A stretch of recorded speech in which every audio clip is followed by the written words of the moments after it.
across the UK. On DAB+, on YouTube, on your mobile, and on your side. This is Talk.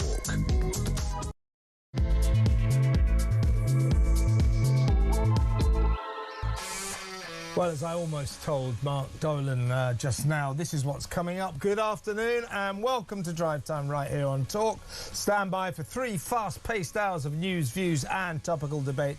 I'm your host, Kevin O'Sullivan, and I'll be with you all the way to 7 o'clock. Get involved, get on the phone and call me on 03444991000, or you can WhatsApp voice note me on the same number, and I promise to play your message out. It is Monday, April the 6th, the last day of Easter. Here's what's coming up.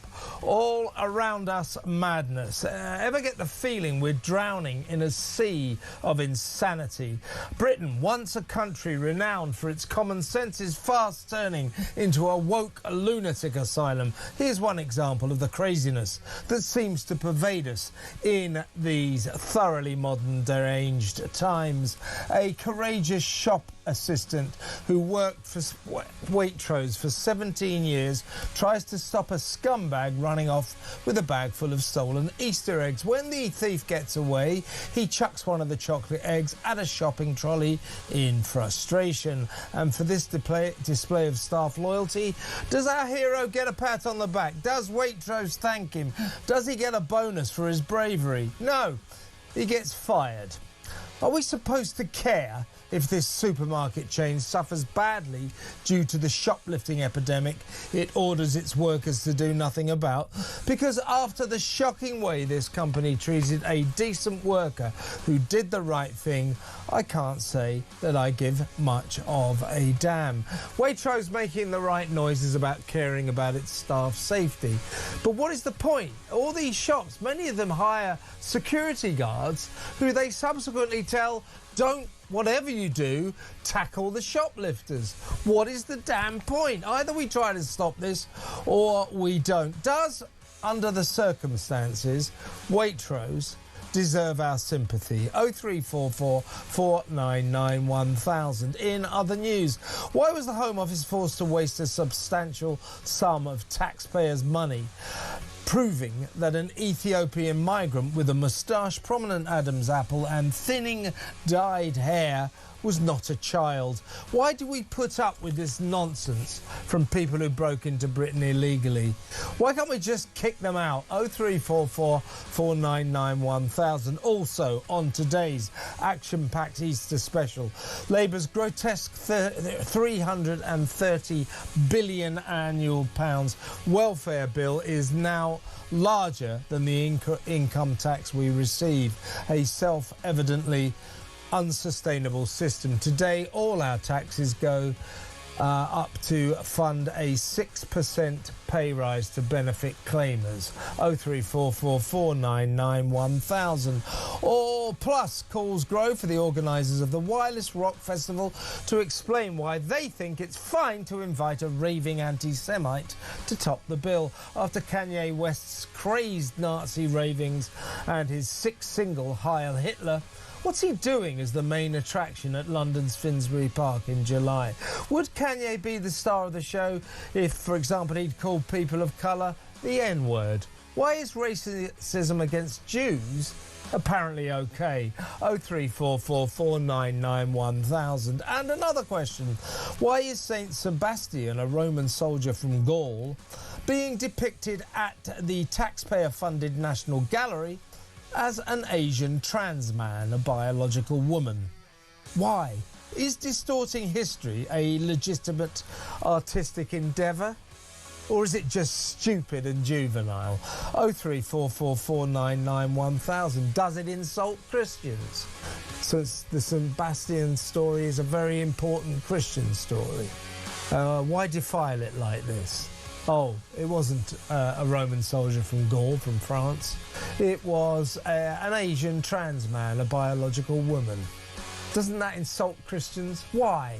0344 499 1000. And finally, Harry and Meghan continue their unique pursuit of privacy by showcasing their children on Instagram. yet again. Why do they keep doing this? And Andrew refuses to make way for Edward and Sophie on their Easter visit to the Sandringham Royal Estate. I wouldn't either. But talk about first world problems, eh? Prince Andrew, or whatever he is these days, Andrew Mountbatten Windsor, won't get out of the new home he's being given at Sandringham because the King wants Sophie and Edward to stay there. Well, can you blame Andrew for not getting out? I mean, I don't want to get on his side about anything, but I wouldn't get out for that reason. What's going on? First world problems. Royal family can't even organise an Easter weekend without screwing it up. 03444991000. All that and so much more. So don't go anywhere. Stick with me right here, right now on Talk, the home of free speech and common sense. Let's spend Easter Monday afternoon together, and let's go straight over to my first guest, Talk's international editor, Isabel Oakeshott. Hi, Isabel. Good afternoon, Kev. Good to have you on the show. I want to talk about the madness that seems to consume us every day in every way. Every single day you wake up to these stories and you think, what is going on? Where is the sanity in this? Let's talk about Walker Smith, a loyal worker, a shop assistant at Waitrose in the currently controversial South London town of Clapham, which has had some serious shoplifting problems recently, partly due to these linked up riots that seem to be happening as kids and thugs get together via social media and descend onto one area and kind of steam up and down, terrifying shoppers, lifting themselves to whatever the hell they want, etc., etc. So that's been happening in Clapham for the last week or so. Walker Smith has worked for Waitrose in Clapham for 17 years. He sees some thugs, a thug running off, trying to steal a bag full of lint Easter eggs. Walker Smith decides to do something about it. I'm not going to let this guy steal stuff from my employers. So he tries to grab the bag of the chocolate Easter eggs. They fall out of the guy's hand and the guy makes good his escape. Walker Smith, the shop assistant, is frustrated by this. He's left holding an egg from this broken bag and he throws it in frustration at a shopping trolley. That's it. That's the end of the story. Walker Smith, was he rewarded? Was he given a bonus? Was he thanked by his employers for his devotion, for his loyalty? No, he was fired. He was fired because that is against shop policy, against the company policy. Now, to some extent, I understand Waitrose's approach. They don't want any of their staff being injured in these kind of circumstances. I get that. But to fire a man who was trying to do the right thing by them, who tried to stop someone stealing Easter eggs from his employers and threw an egg at a trolley in frustration because that guy got away. That Walker Smith should not be being fired. Waitrose need to raise their game here, don't they? Kev, I'm so exercised by this story because Waitrose, under a huge amount of pressure today, and rightly they're under pressure because everybody is piling in on this story and demanding the reinstatement of this unfortunate member of staff. Waitrose, instead of backing down, realizing that they've got this horribly wrong and have made a huge misjudgment, they have doubled down. And essentially, they have announced a free-for-all in their stores. They've essentially said, we don't want any of our staff confronting any shoplifters for their own safety. Well, how do they think that that approach is going to lead to less shoplifting? It is completely cowardly. Now, I understand, as you acknowledged, nobody who works in Waitrose should be under pressure to have a dangerous confrontation. That would clearly be wrong. But there's a world of difference between forcing your staff, who are not security staff, to confront shoplifters and firing them for challenging shoplifters. It is absolutely outrageous. And I happen to think that it is the actual job of security staff in supermarkets to intervene. And I've witnessed myself security staffs in supermarkets basically acting like scarecrows, doing absolutely nothing. They're just there for the appearances, allowing shoplifters just to saunter out. Well, this is just a race to the bottom, isn't it? You know, if supermarkets' actual policy is not only are we not going to confront shoplifters, that we will actually fire our staff for confronting shoplifters. And moreover, we know that the police have a policy of not prosecuting, not bringing charges against small amounts of theft. Where are we left with? Well, I'll tell you where we're left with. We're left with a kind of chaotic, hideous, broken Britain scenes, appalling, disgraceful scenes that we've seen in these so-called teenage link-ups, where they go on the rampage and just basically plunder and loot. That's what we're left with. Yeah, and Waitrose have said about Walker Smith what they should have done. I mean, I understand it. I mean, I think it's quite nice that these big companies say we don't want our staff being injured or having their lives put at risk. We are concerned with their safety. I get that. But they shouldn't be firing this guy from that. They should say, look, Walker put his life on the line and we thank him for that, but please do not risk your life in future. Instead, they fired him. Anyway, this is their statement. This is what Waitrose said about this. We've had incidents where our partners, I think they mean employees, partners. We've had incidents where our partners have been hospitalised when challenging shoplifters. Luckily, they have always recovered, but that might not always be the case. There is a serious danger to life in tackling shoplifters. We refuse to put anyone's life at risk, and that's why we have policies in place that are very clearly understood and must be strictly followed. As a responsible employer, we never want to be in a position where we are noting families of a tragedy because someone tried to stop a theft. Nothing we sell is worth risking lives for. The reporting on this does not cover the full facts of the situation. Well, do you know what? Do you know what Waitrose need to learn? What loads of people in authority need to learn? Actually, it is worth putting your life at risk sometimes to do the right thing. It really, really is. And if I worked for Waitrose, I hope that I would do exactly what Walker Smith did. You don't think about risking your lives. You think about doing the right thing. And Waitrose, with this nonsense about nothing is worth, we sell it's worth risking anyone's life for. Yes, it is. Until you understand that, you will never have any sense of decency. What Waitrose are not displaying here is they do not understand decent behaviour. Chris Philp has got involved, the Shadow Home Secretary. He's written to Waitrose saying you should be giving this guy a bonus, not sacking him. And I think this campaign will grow. At the very least, Waitrose have got to see that Walker Smith, after 17 years, must be rehired. And he did not do the wrong thing, putting himself at risk. He did the right thing. More people ought to do this. I mean, this is so outrageous and it raises so many questions. I absolutely am prepared to confront any shoplifters I see, and I'm prepared to alert any security guards and have indeed done so. And unless we have a society in which all of us contribute to stopping this happening, then essentially we're all complicit in allowing it to happen.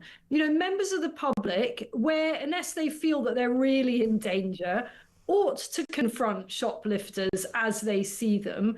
And if they don't, then we're just, as I say, everything just races to the bottom. I mean, this sort of attitude, a couple more points I want to make about it. It's not worth risking your life. How did we get to a point in our society where we assume that a shoplifter is also going to instantly turn into an actual murderer?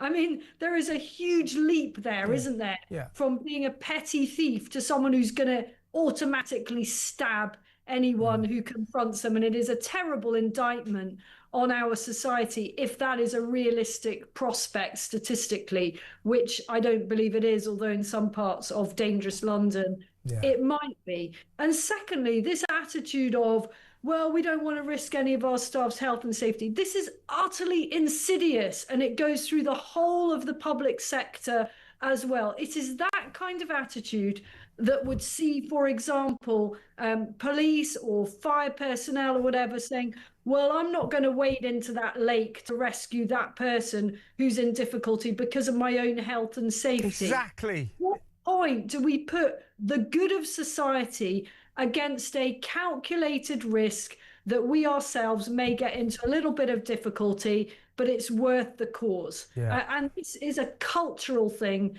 and it is so important that we try to turn it around. Yeah, let's get this straight. As I say, as far as I'm concerned, you let me know what you think, folks. Let me know. Give me a call. 0344 499 1000. I don't want to hear this snowflakey crap from Waitrose. I think Walker Smith, when he challenged a shoplifter who was stealing a bag of Easter eggs from his employer's Waitrose, did the right thing, and he should do it again. Everybody should do this, don't you think? Don't people say, oh no, it's not worth risking yourself. Let them steal all of this thing because it's dangerous. We've got to stand up for ourselves. Walker Smith is the kind of person we should be hailing as a hero, not sacking. It's a disgrace, absolute disgrace. Waitrose, raise your game, get your act together, rehire this guy. Let me know what you think, folks. 0344 499 1000. Isabel, we've got you till p:30, so we're going to go to break. And we'll come back with some more stories after these messages. Stay exactly where you are.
across the UK.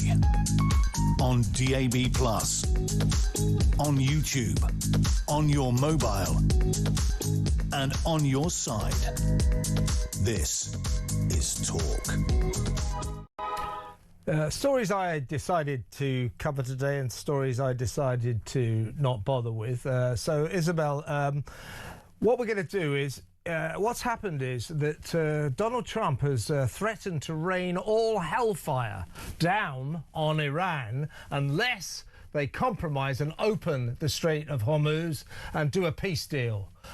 Iran have rejected that peace deal. They don't want to know about talks. And so they're threatening hellfire back at Donald Trump. Anyway, I didn't bother doing that story 7 days ago when it happened, and I'm not going to bother doing it now. Maybe we'll have a go in a week, but the record seems to be stuck. So let's forget all about that, shall we? Let's talk about Kanye West, far more important story. I think it is an important story, seriously. Kanye West, the anti-Semite Hitler lover, who not so long ago released a single called Heil Hitler and ranted about how wonderful Nazism was, how wonderful Adolf Hitler was. He's a dyed-in-the-wool anti-Semite, and yet after apologising and saying, well, he's got bipolar, so it was a bit of a mistake, he's not really an anti-Semite, he's been put onto the top of the bill at the Wireless Festival, rock festival in North London in Finsbury Park in July. Even the Prime Minister has stepped up and said, that's a bit off. You know, what are you doing? This man is an anti-Semite. We don't even know if he can get into the country yet. But so far, Wireless have not explained, the organisers of Wireless have not explained why they thought it was OK to put this guy at the top of the bill. Pepsi Cola, to their credit, have said, right, well, we're not sponsoring it anymore. Diageo, the drinks company, have also said, right, we're out as well. There are several other sponsors who still seem to be in. No real explanation yet from the Wireless organisers about why they thought it was OK to put a dyed-in-the-wool anti-Semite at the top of the bill on this very important rock concert. If he'd have sort of had a reputation for going around calling people of colour the N-word, they wouldn't put him on the bill, would they? This is a case of, it strikes me as another case of the great and the good, probably virtue signalers, no doubt left-wingers, who think it's OK to be racist about Jews. Not about black people, not about Asian people, not about any other group of people, but it's OK to be racist about Jews. It's OK to be anti-Semitic. That's what we're looking at here, isn't it? Yeah, I mean, look, I have to be consistent on this because you and I both ranted about that awful Bob Villain, or whatever his real name is, and his similarly disgusting views and, you know, death to the IDF, all of that. I mean, unlike you, I'm much more excited. Sorry, that's the wrong word. I'm much more exercised and concerned by what's happening in the Gulf over the next 24 to 48 hours than I am about Kanye West. Almost certainly nothing. No one needs. Well, I can tell you that sitting here, just over the water from Iran, it is quite a nervous time for us in the region. But who knows what to make of whatever Donald Trump says? That's my problem with it. That's the point. You don't know whether any of these deadlines it's a stuck record, meaningful whatsoever. Yeah. But to return to Kanye West, I mean, no one has to go to a Kanye West concert. No one has to listen to this guy. But equally, I don't want to be inconsistent, and I've ranted about Bob Villain, and so, you know, I guess I've got to be consistent there and say I wouldn't want to hear him ranting away and saying horrible things. I'm surprised that the organisers didn't see this controversy was likely to blow up. Seems a bit strange. And I think the sponsors probably had no choice commercially than to pull out. Well, I think that the organisers probably thought it was OK because nobody cares about the Jews. That would be their outlook, almost certainly. But had Kanye West gone round calling people of colour the N-word for the last year, he wouldn't have been invited. Yeah. It's the same old story. It's OK to be racist about Jews. You know, I've got the same kind of reservations as yourself. I'm a bit of a absolutist when it comes to free speech. You want to be racist, you want to be anti-Semitic. In my view, you should be allowed to say what you think. And I guess, with a view to that, I believe that Kanye West, if the organisers want to put him on, should be able to perform. It's just that I know there is an inconsistency about the attitude towards putting people like Kanye West, anti-Semites, on stage, to putting other forms of racism on stage, and that's what I find uncomfortable. Well, let's move on to a genuinely very important story. Awful April, they're calling it. All of our taxes are going up as of today to pay for a massive 6% boost in benefit payments. So welfare claimers are all going to get a 6% pay rise. And the grotesque £330 billion welfare bill will continue to rise. They reckon within a couple of years that'll be £420 billion. Now, this news that all of our taxes go up today to fund this raise in welfare comes hand in hand with the news that we've reached a special kind of crossroads. We've crossed the Rubicon. We've hit the point where our welfare bill is bigger than the amount of income tax coming in. I don't think I have to make that any clearer. That is not sustainable. That is dysfunctional. We can't carry on like this.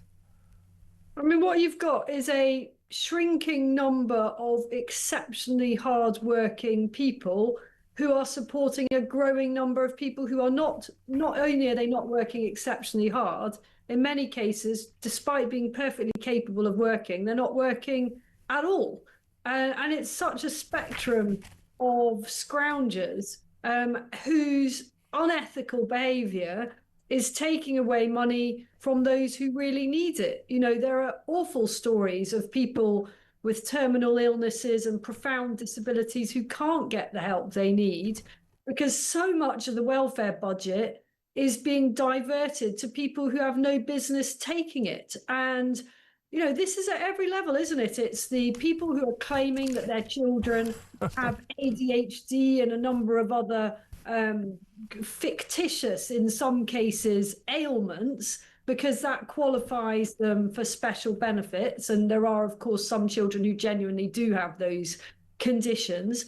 And then with every boatload of asylum seekers that come in, fake asylum seekers, most of them, those have a huge price tag, and it's often a lifelong price tag. And many of the people coming in will be welfare dependent for most of their time, if not all of their time in the UK. Then we've got all the students that come in and inexplicably bring dependents, and on and on and on it goes. And it is totally unsustainable.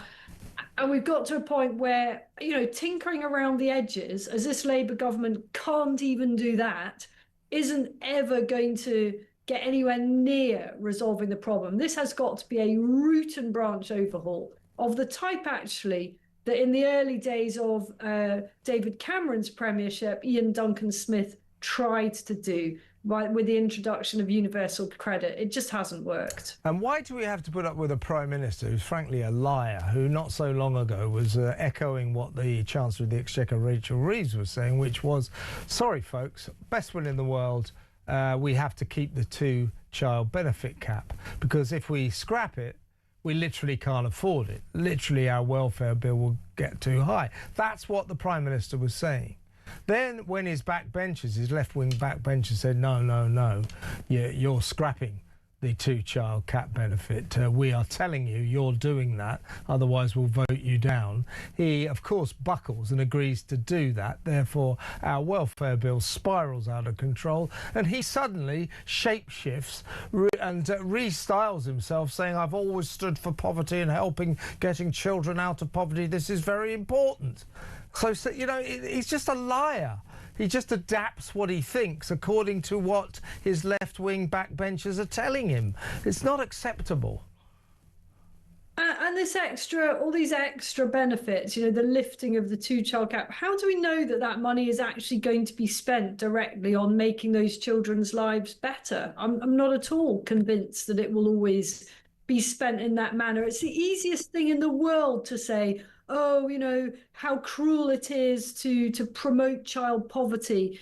We've got to turn this around and say it is on parents to do their absolute utmost to support the children that they have. And the state is pretty generous in supporting 2 children. There has to be a limit to what the welfare state can do. Yeah, and if they don't come up with something soon, as I say, experts are predicting that within 1 or 2 years, our welfare bill is going to be £420 billion a year. And we're not covering that. The income of this government is substantially less than that. Now, that is self-evidently unsustainable. We will go bankrupt. So all of this, weasel words from the Prime Minister and the Chancellor, if they don't come up with something, we're going to hell in a handcart. We really are. Yeah. Look, it's really, really serious. And the thing is, it's not hard to figure it out, is there? It's not hard to figure out that if the number of people who are dependent on the state vastly outweighs the ability of income tax to support them, you're going to have a massive problem. And that is where we find ourselves. And I see no realistic prospect of this Labour government doing anything about it. Every day they say the exact opposite. Can we just be nice and hashtag be kind to a few more groups of people? And any attempt by any of them that perhaps actually understand the consequences of this to say, we've got to rein it in, is met with a whole load of stringy violins and saying, oh, well, we can't do this. Labour Party's not about that. And Crimea River, we've got to pay more to people. Oh dear, it's so terrifying, it really is. Well, listen, I was a bit facetious about the Middle East. Tomorrow, we're told it might all happen, and you're out there, so thanks for talking to us, Isabel. Seriously, stay safe. Good to talk to you. Isabel Oakeshott there, Talk's international editor. She's out there in Dubai. And to be serious for a second, hard to be serious with Donald Trump, because he seems to say the same thing every day, and nothing ever seems to happen. But he is saying that if there's no deal, no peace deal, if the Iranians don't open the Strait of Hormuz by tomorrow, all hell is going to break loose. But then again, he has been saying that every day for about the last 3 weeks, as far as I can work out.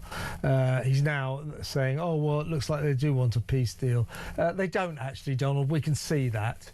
So either you're going to come through with your threat, or it's just going to be more gobbledygook coming out of the White House. So either you do something tomorrow, or, we learn to not particularly take anything you say that seriously. So that's my message to Donald Trump. Let's go to break. When we come back, we're going to talk about that poor guy, the Waitrose worker, Walker Smith, who's lost his job, who's been fired for doing the right thing, trying to stop a shoplifter. I think people should try to stop shoplifters. I think the staff should. Walker Smith was not even a security guard. He was a shop assistant. It's outrageous that Waitrose have fired them. And they should have a look in the mirror, the bosses at Waitrose. It's not going to, the safety of our staff. What about your staff doing the decent thing? What about the staff respecting you as employers? What about the staff respecting your company, which is what Walker Smith did? And you fire him? Go to hell. That's a terrible thing to do. 03444 991 We'll talk about that next. Stay tuned.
across the UK, on DAB+, on YouTube, on your mobile, and on your side. This is Talk. Welcome back. This is the show. We're going to get Walker Smith back in his job, aren't we? We're going to get him reinstated by Waitrose because it's not right what they did to him. This is the guy, for 17 years he worked in the Waitrose branch in Clapham in South London, quite a controversial town at the moment. 17 years. They've had their shoplifting problems down there, these linked up riots going on last week there. Just kids nicking stuff at will. This was before that, but Walker Smith tried to do the right thing, tried to stop a shoplifter running out with a bag full of Easter eggs, lint Easter eggs, quite expensive. He grabbed hold of the bag, the guy got away, Walker, in frustration, threw one of the eggs at a shopping trolley, as you do, bam, he got away. So Waitrose should thank him, give him a bonus, thank you so much. Thank you for your loyalty. Instead, they fired him. And they said, none of our goods are worth a single life or worth staff putting themselves in danger. Well, they are, actually, I think. Sod all this. All of us, we've got to do the right thing at the right time, don't you think? Don't sit around, I could put myself in danger, I could do this, oh no, we mustn't put anybody in danger, let them walk out. Waitrose are basically saying, if you want to go down there and nick what you like, the staff have been told not to stop you. So I'm not going to make any instructions about what you can do to say at Waitrose if you feel like it, but you can make up your own mind from that, can't you? Let's talk to former Met Police Detective Peter Blexley. Hi, Peter. Good afternoon. Well, this is driving me nuts, and I've been making a point about, you've read the story, you know about Walker Smith, a good guy who tried to do the right thing when some little tow rag was stealing Easter eggs from his employers, Waitrose. He tried to stop this guy, grabbed the bag, it all went pear-shaped, the guy ran off, Walker in fury threw one of the eggs at a shopping trolley, as you do, frustrated. That was it. For that he got fired, and his bosses are saying, well, he did the wrong thing because none of our goods are worth putting yourself at risk for. I refute that. He did not do the wrong thing. More people should do the right thing like Walker did. Am I right, Peter? You're entirely right. But this joins a long litany of stories. Remember the bus driver not so long ago who tackled a robber and retrieved the stolen necklace from the robber and grabbed hold of the robber, only to be sacked by the bus company that he worked for. But when it comes to retail, and let's focus on retail, Waitrose, Co-op, Tesco's and others have a non-intervention policy, a policy of cowardice, whereby they tell their staff not to intervene with any shoplifting incident. Well, if these organisations, these retailers who make billions in profits, actually ploughed some money into employing suitably trained security staff, and when I say suitably trained in conflict resolution, restraint techniques, detention techniques, self-defence and the such like, if they employed enough of those staff, then perhaps part of this shoplifting epidemic would be tackled. But they don't. And it is not tackled, and it all feeds in to the increasing sense of lawlessness that plagues our cities, many of our towns, and increasingly our villages, whether that be phone theft, knife crime, link-ups, shoplifting. It's all a part of the demise and the decay of this once great nation. That's well put, Peter, because you and I, you've been a cop all your career, I've been a journalist, so you and I, we come across dramatic situations, those situations where cometh the hour, cometh the man, or the woman. And it's what happens when dramas unfold, when danger is around. You will always find there's one hero, maybe two, who step up to the plate in someone's hour of need. They put themselves at risk. They risk their own lives. They emerge from these situations as a hero. And what kind of a nation have we become that now we attack these people? We say, you shouldn't have done that. You're fired. You know, what Waitrose are doing is railing against the decent instincts of decent people like Walker Smith, who saw a theft unfolding before his very eyes. He saw his employers being deprived of stolen goods, of a bag of Easter eggs. They were being nicked, and he tried to stop it. And I want Waitrose to explain to me why, in the name of God, that means he should be fired. That is insane. That is railing against the decent instincts of a decent man. Yeah, we've already heard their mealy-mouthed words saying, well, we don't know all the circumstances and procedures were followed, blah, blah, blah. Walker followed his instincts. He did the right thing. Now, I don't want any praise at all, but 3 weeks ago, I was walking up to the curry house at the top of the road, and out came two co-op employees who were having a game of tug of war. Well, it wasn't a game, tug of war with two shoplifters, and they were trying to wrestle these holdalls from them, in which they'd stolen loads of gear. My instincts just kicked in. As they were breaking free from the clutches of the co-op staff, I slung my size 12 at one of them, trying to trip him up, because I knew he'd win in a foot race.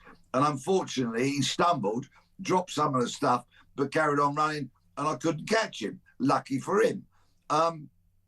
It's natural instinct of right-minded people, right-thinking people. Don't let these people get away with it. It's bred into us. It's what we were born and raised to do, having a very solid sense of what is right and what is wrong. And shoplifting is wrong, but retailers are letting all these people get away with it.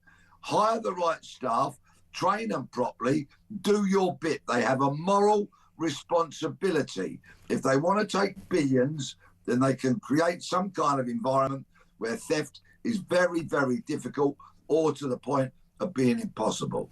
Yeah, so last week, Peter, we had, with a view to these link-up riots in Clapham, you know, hundreds of marauding thugs going around up and down the Clapham High Street, just going into shops, stealing at will.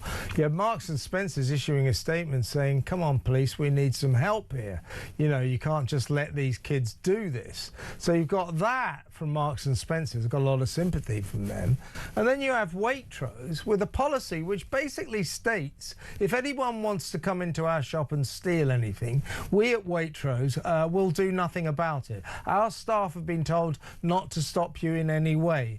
Now, look, as I say, I don't want to decry Waitrose's policy of trying to keep their staff safe, but to announce to the general public, if anybody nicks anything from us, we will do nothing about it. That is our policy. I mean, that is just self-harming insanity, isn't it? It's reprehensible, it's negligent, and it goes against the law of the land.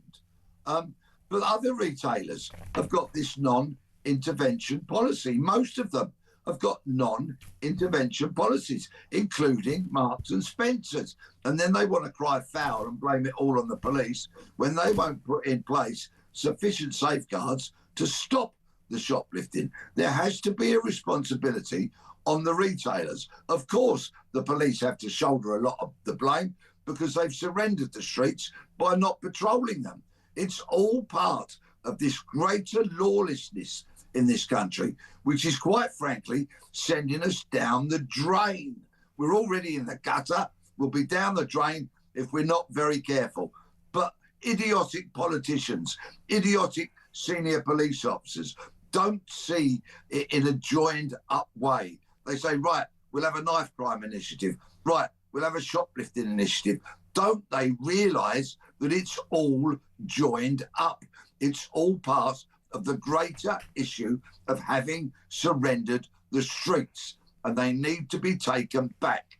Police need to find the resources. They need to be funded suitably so we can have officers on the streets. And believe you me, Kevin, this is only getting worse because there's savage budget cuts coming to police services down the line. there'll be less officers. There'll be less officers to respond to incidents like these link-ups. But all the time, as in your previous article, the welfare budget will be going up. This country has got skewed priorities. No wonder it's in the state that it is. Well said, Peter. Always a pleasure to have you on the show. Thank you so much. Peter Blexley, their former Met Police detective. Now, we've got a call here from Alwyn in Lincolnshire. Alwyn used to work as a doorman at Waitrose, I believe. No, nightclubs. Nightclubs, okay. Nightclubs and pub clubs and that. Okay. We had hammer. So you know what it's like to be a security man, anyway. Yeah, a door supervisor. Okay. They call them now. Yeah. Okay. We had a hammer attack. So what do you do? You tackle it. You deal with the situation. You get on with it and you deal with it. We had a carving knife. You deal with it. We had a BB gun. You dealt with it. You cannot stand back and let people run havoc. That's the way I see it, Alwyn. I mean, as I say, I'm not going to tell anyone what to do in these circumstances. But I think people should follow their own instincts. If you feel you can do something about a crime that is happening before your very eyes, then do it. I mean, if you don't feel you can, don't. If you feel you're at risk, don't do it. But let's not have this blanket policy being espoused by the likes of Waitrose. Oh, under no circumstances tackle people who are stealing stuff. What sort of a policy is that? Kevin, when I was on the door, if somebody didn't look right to come in, they didn't come in. Then they used to moan. Then he said, no, you're not coming in. When you're in here, you're in my house and my rules. When you're outside, you're outside. Yeah. You do as you like. Yeah. And you've got to have that.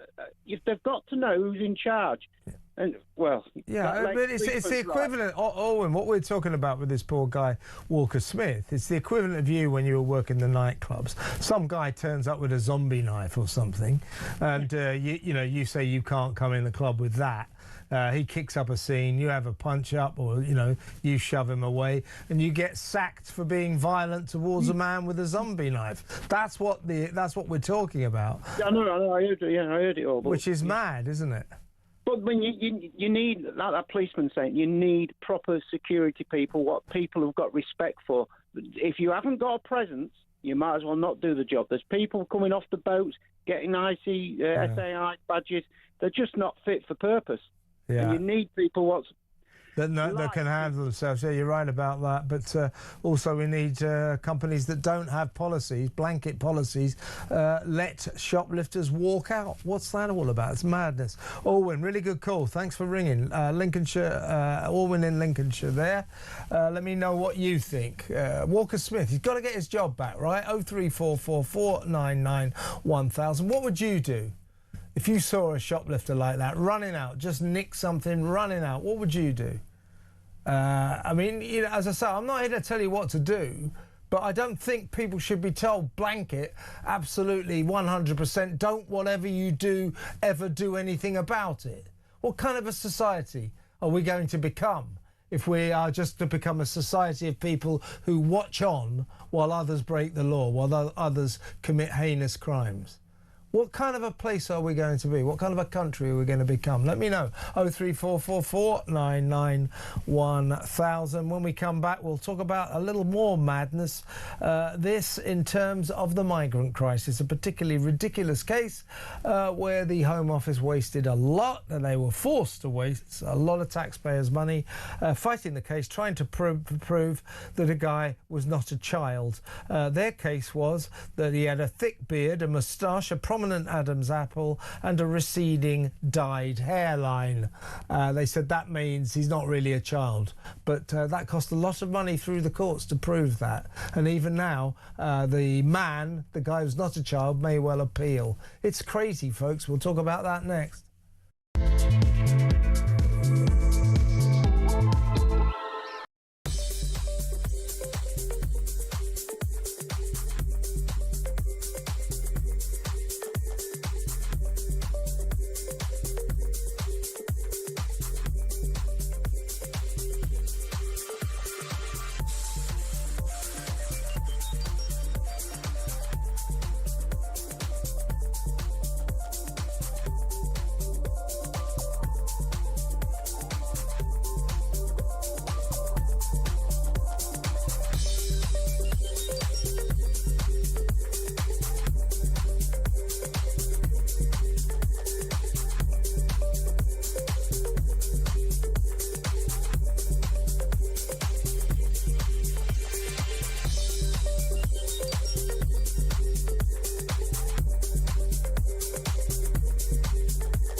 morning to you. This is Tour the Home of Common Sense with me, Julia Hartley-Brewer. Just breaking news in the last couple of moments. Extraordinary news. Not just that the police have arrived at the Sandringham estate where Prince Andrew, as was now Andrew Mountbatten Windsor, is currently living since being thrown out of the Windsor estate. The police have arrested Andrew Mountbatten Windsor. It's an extraordinary revelation. And certainly what's been contained in the Epstein files was released in the last few weeks. It's his 66th birthday today.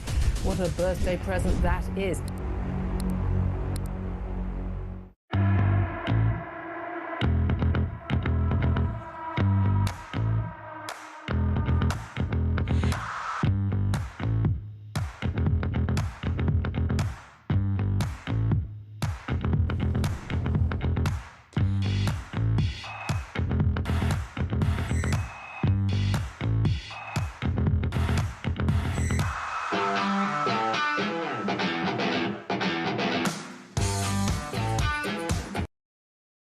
Across the UK, on DAB+, on YouTube, on your mobile, and on your side.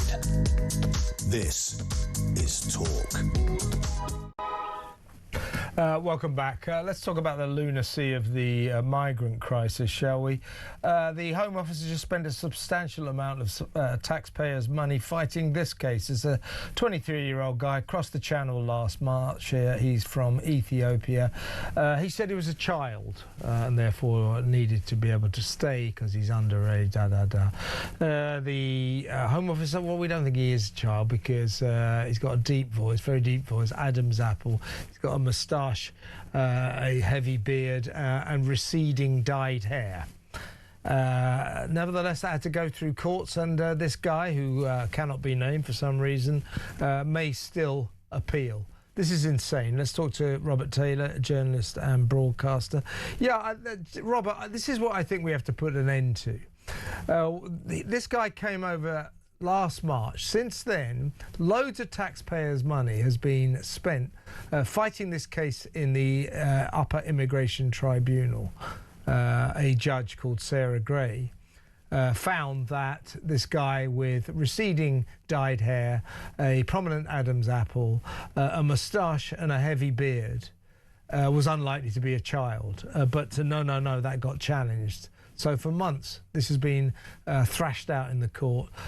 Sarah Gray's ruling that this is not a child currently stands, but we are awaiting an appeal on the part of this bloke who still says he's a child from Ethiopia. This is the madness that's got to stop, isn't it? We've got to be able to turn around to these people and say, you've got dyed receding hair, you've got a moustache and you've got a heavy beard, you are not a kid.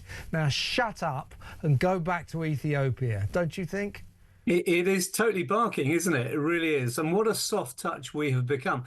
And the fact that people like this try it on with, they think, and they think reasonably, quite frankly, Kevin, that they've got a chance of success in overturning the fact that he's actually a grown man of something like 23 and not a child of 14 or whatever. It just shows what a soft touch we have become. And the other thing, Kevin, you mentioned the Home Office using taxpayers' money in order to fight this case.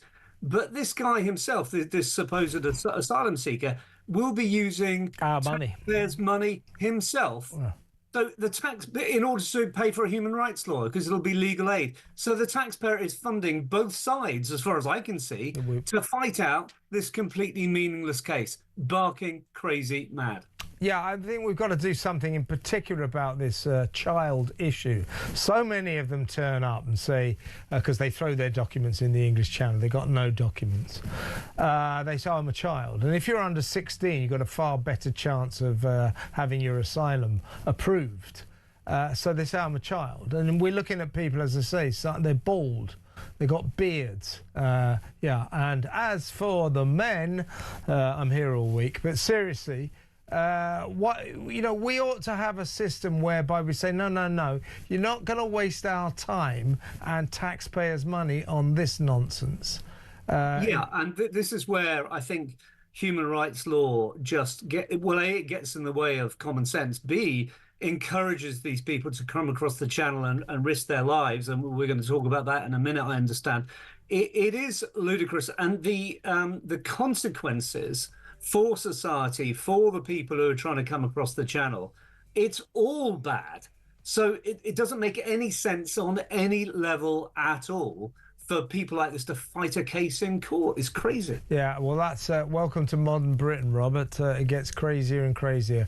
Good to talk to you, as always. Thank you so much for your time. Robert Taylor, journalist and broadcaster. What are we going to do about that? Blokes, great big blokes with beards saying I'm a child, and it costs us a fortune to go through the legal process arguing that they're not.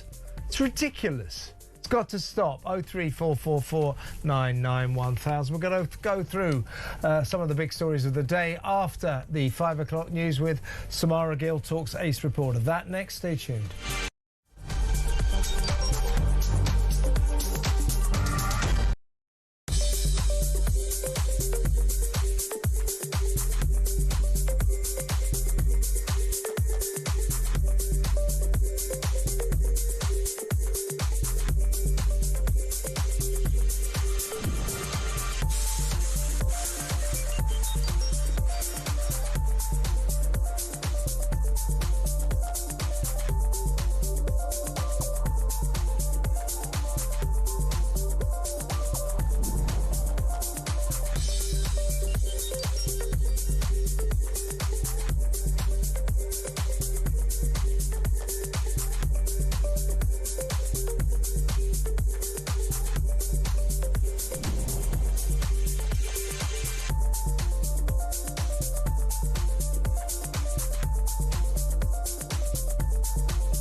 Across the UK, on DAB+, on YouTube, on your mobile, and on your side.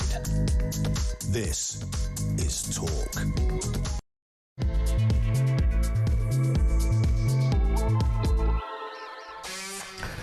Welcome back. Let's go through some of the big stories of the day for the next 30 minutes or so with Talk's Ace reporter, presenter, Samara Gill. Welcome, Samara. Hello. I'm glad I made it out of the producer category. That's all I care about. But yeah, you needed to move on. No, I know. That still stands as my favourite job. Yeah, we were quite a team.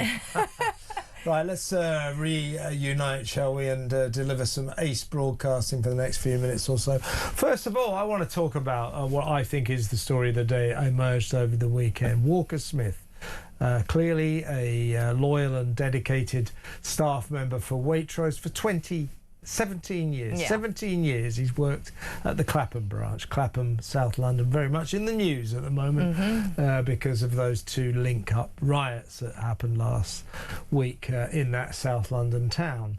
Mobs, huge groups of thugs, hundreds of them, just going into shops and nicking whatever they want at will, terrifying shoppers along the way. Not during that, but prior to that, Walker Smith saw some little yob walking out of, or trying to walk out of Waitrose in Clapham in South London with a bag full of Lindt chocolate Easter eggs. Walker decided, you're not going to do that. So he decides to stop this guy, grabs hold of the bag of eggs, gets the bag, the guy runs off. Walker throws one of the eggs at a shopping trolley in frustration that he got away. I mean, on what planet does Walker Smith get sacked for that? Why has he been sacked?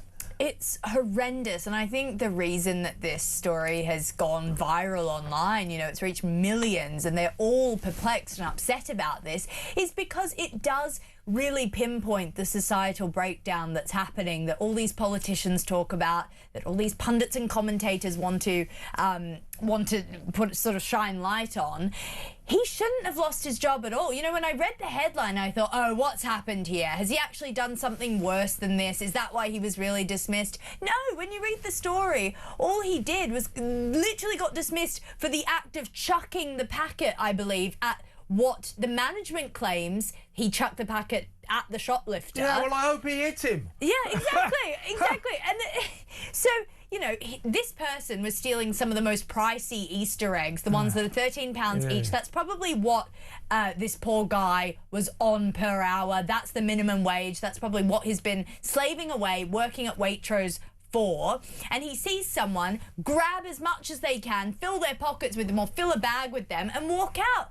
It's not fair. He's also saying that he's risking homelessness now because he just got a new studio apartment. It seems like he was just getting his own independence and they've dismissed him. I just think it's wholly unright to do that. Yeah, I mean, my feeling, look, I'm not telling anybody what to do. It's up to any individual in any situation.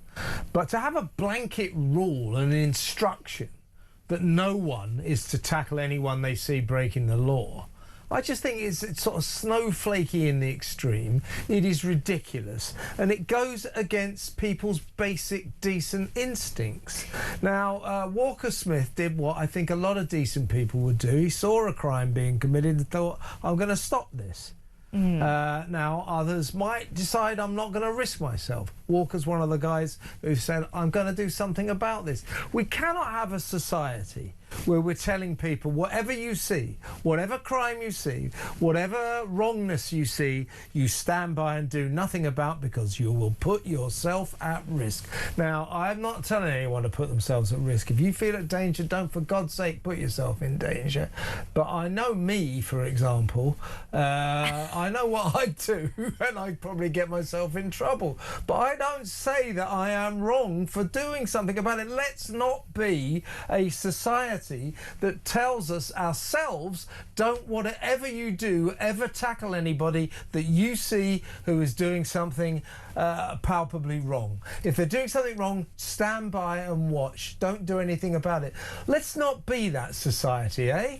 The worst part is that Walker Smith actually had witnessed this. He claims every single hour for 5 years. I mean, this is a guy, it's almost like the straw that broke the camel's back in this situation. He was at his wit's end. And I think, Easter eggs, the person's taking them on that holy weekend. He probably just wanted to step in and do something right for once, and he gets penalised for it. And I also think, I mean, not to go so deep into this story, but how almost allergic to masculinity have we become that he expresses some sort of frustration, some sort of anger, and he gets he gets fired for it. He gets his life destroyed. He's looking at homelessness. Yeah, dare we say it, that was a bit of blokishness, wasn't it? That was a bloke, frustrated and angry, tried to stop this guy, probably said something as he threw the egg towards the shopping trolley. And I say, what is wrong with that? What is wrong with that? I mean, this is a disgrace. This is a disgrace. I'm not having a go at Waitrose for caring about its staff's welfare. That's quite well said, quite well done. But don't say, well, this guy broke the rules. He tried to stop a shoplifter. He's fired. Come on. come on. We you know, Waitrose should not be encouraging this lack of activity, this lack of proactivity when you see a crime. And as a society too, I don't think we should be saying to people, don't, whatever you do, step in and do the right thing. Always stay back and let others do the wrong thing. Is that what we're going to become, that kind of country? It seems like we've hit rock bottom here, genuinely. I think that this very sort of simple story actually speaks to how the nation's feeling at the moment. And yeah, that's the worst part of it all. And Waitrose, yeah, I mean, I'm not coming after them, but they are Waitrose and partners, and that's their business model, that they allow their staff to be sort of partners within the business, so to speak. Yeah. And is loyalty nothing? 17 years for it all to be thrown down the, you know, down the drain for an Easter egg? I mean, shame on them. Shame on them, in my opinion. Shame on Waitrose. Hire him back, for God's sake, giving him his job back. As Chris Philp, the Shadow Home Secretary, says, who laudably has got involved, has written a letter on Walker's behalf to the bosses of Sainsbury's saying you should be giving this guy a bonus, not sacking him. You know, Chris Philp is right. Waitrose are wrong here, aren't they? As I say, I'm not against their policy of wanting to keep their staff safe. If they say to their staff, look, don't feel you have to get involved, don't feel you have to stop these thugs who are stealing stuff, don't feel that at all, look after your own safety, I'm all for that. But to fire someone who decides to do something about it, as you say, Walker has indicated that this guy he saw stealing these Easter eggs, he'd seen stealing something day after day after day after every day, walking in, stealing stuff.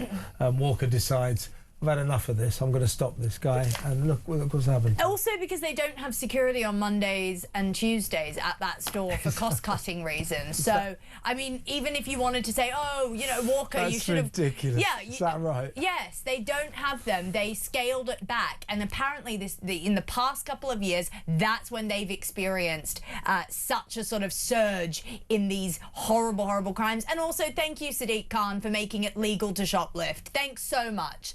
You know, it's an amalgamation of issues which have contributed now to this poor man having to basically lose himself at the altar of, I don't know, I mean, the altar of ridiculousness. You're telling me that Mondays and Tuesdays at Sainsbury's in Clapham, there's no security anyway. So, yeah, so the rest of the week, Waitrose, sorry, wrong shop, Waitrose, there's no security anyway. And Waitrose have a policy, they're laying it out with their statement about Walker Smith. They're telling the world we have a policy that our staff are not allowed to in any way tackle shoplifters. So what do they expect is going to happen with a view to that? What's going to happen, Waitrose, is that people are going to come into your shop and just steal more and more and more. So you've got to raise your game. You've got to come up with a better policy than this. This is ridiculous snowflakery that I think flies in the face of basic British decency. British people do not stand by and let people break the law like this. That's what we don't do. And so you better realise that at Waitrose. Give this guy his job back. 03444 991 1000. Let's talk about the welfare bill. Today is the day, they're calling it Awful April. Today's the day that all of our taxes go up to fund this enormous welfare bill that we've got. They are lifting the two-cut child benefit cap today. So the bill goes up massively. Some people on benefits will be getting a £6,000 a year pay rise today, and working people are paying for that. And the Prime Minister says, nevertheless, that he is on the side of working Brits. Well, working Brits are now working their backsides off to pay for people who claim benefits, and the benefit bill annually at the moment is £330 billion a year, and it's on the rise to £420 billion a year. And today over the weekend we learned that it is now official that our welfare bill going out is bigger than the income tax coming in. Yes. We are officially heading for bankruptcy. This is not sustainable. No, it's not sustainable, and even just a basic sort of table with those numbers put together could tell you that. But unfortunately, Rachel Reeves and the Labour government just don't understand what they're doing here. And it's such lazy politics. That's what upsets me the most about all this. It's, oh, we're finding everyone's out of work and people are hopping on benefits. Let's just put more, let's increase the funding and make sure it's easier for them. No, it should be about growing the economy, about growth, about cutting taxes, and about getting people back into work. And I think the system is so bloated. We are at a point of no return. It's not that people hop on benefits and then just get off them the next year, is it? I mean, these are sort of lifetime subscriptions to the Bank of the UK government and the Bank of Us who pay into the system. I do think that the alarm clock Brits phrase is sometimes a little bit over-romanticised. I think our economy has changed quite a bit, and we need to look at what we're doing here and what economy we're servicing, because it doesn't seem like it's the grafters that are holding the economy on their shoulders anymore. It's a very different type of person. Well, if there are alarm clock Brits out there working hard, they're the ones who are funding all the people who don't need alarm clocks, so they don't have to get up in the morning, because they're getting massive amounts of benefits paid for by hard-working people who pay their taxes. It's a diminishing class. That's what this government does, is it rewards people for not working and it punishes people for working. And that, folks, is getting it all the wrong way round. 0344 499 1000. How much did you earn last week, Samara? Did you earn, for example, $33 million? You didn't, did you? Slightly under that. I'll tell you who earned $33 million last week. Kanye West, for a couple of concerts in Los Angeles. So the money's coming in again. He is now heading for Britain in the summer, where he's going to headline the Wireless Festival at Finsbury Park in North London.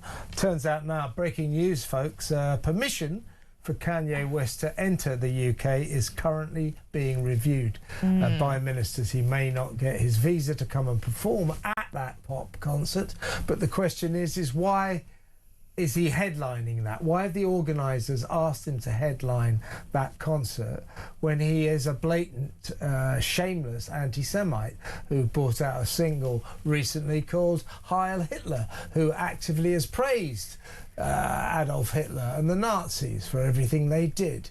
Why is this guy being allowed to host a headliner concert here? Why are they inviting him? We'll talk about that next. Stay tuned.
across the UK.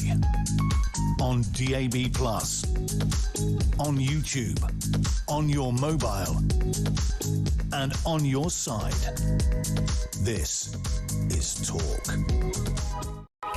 Welcome back. Still with Samara Gill. Samara, Isabel Oakeshott and I were having a discussion about Kanye West. He's all over the front pages of the papers over the weekend because the Wireless Festival, the organisers of that pop concert over a weekend, it's kind of a festival at Finsbury Park in North London in July.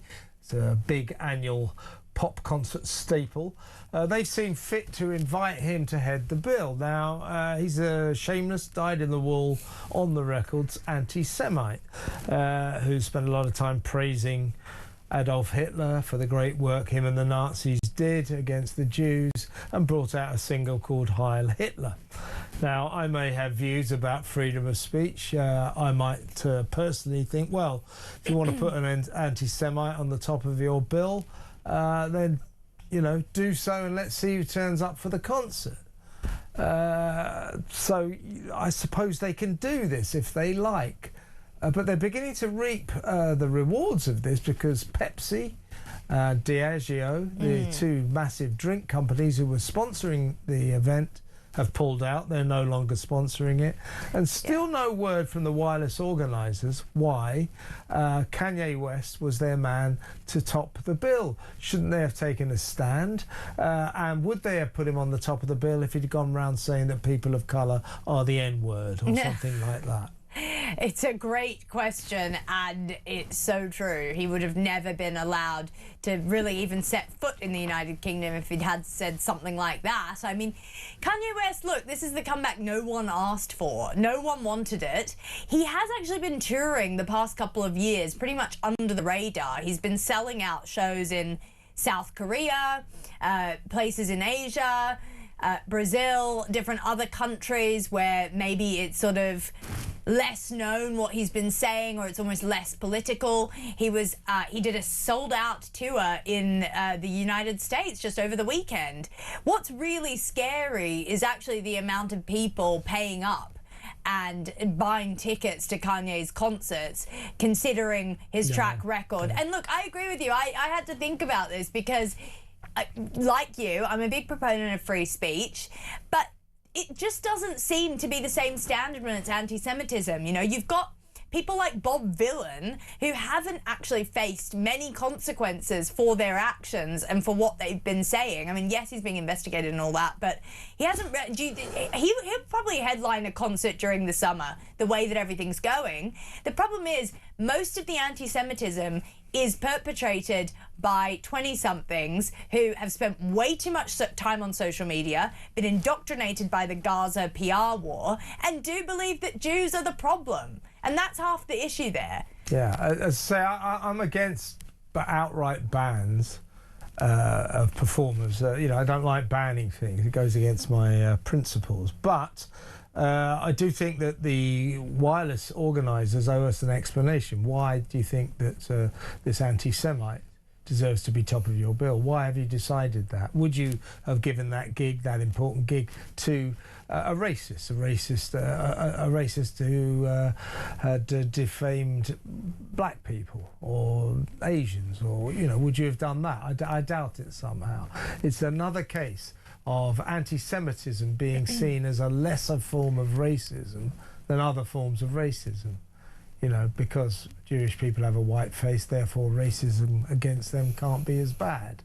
Actually, all Jews don't have white faces, but you know what I mean. Anti-Semitism's the original, since the beginning of time, it has existed against the Jews.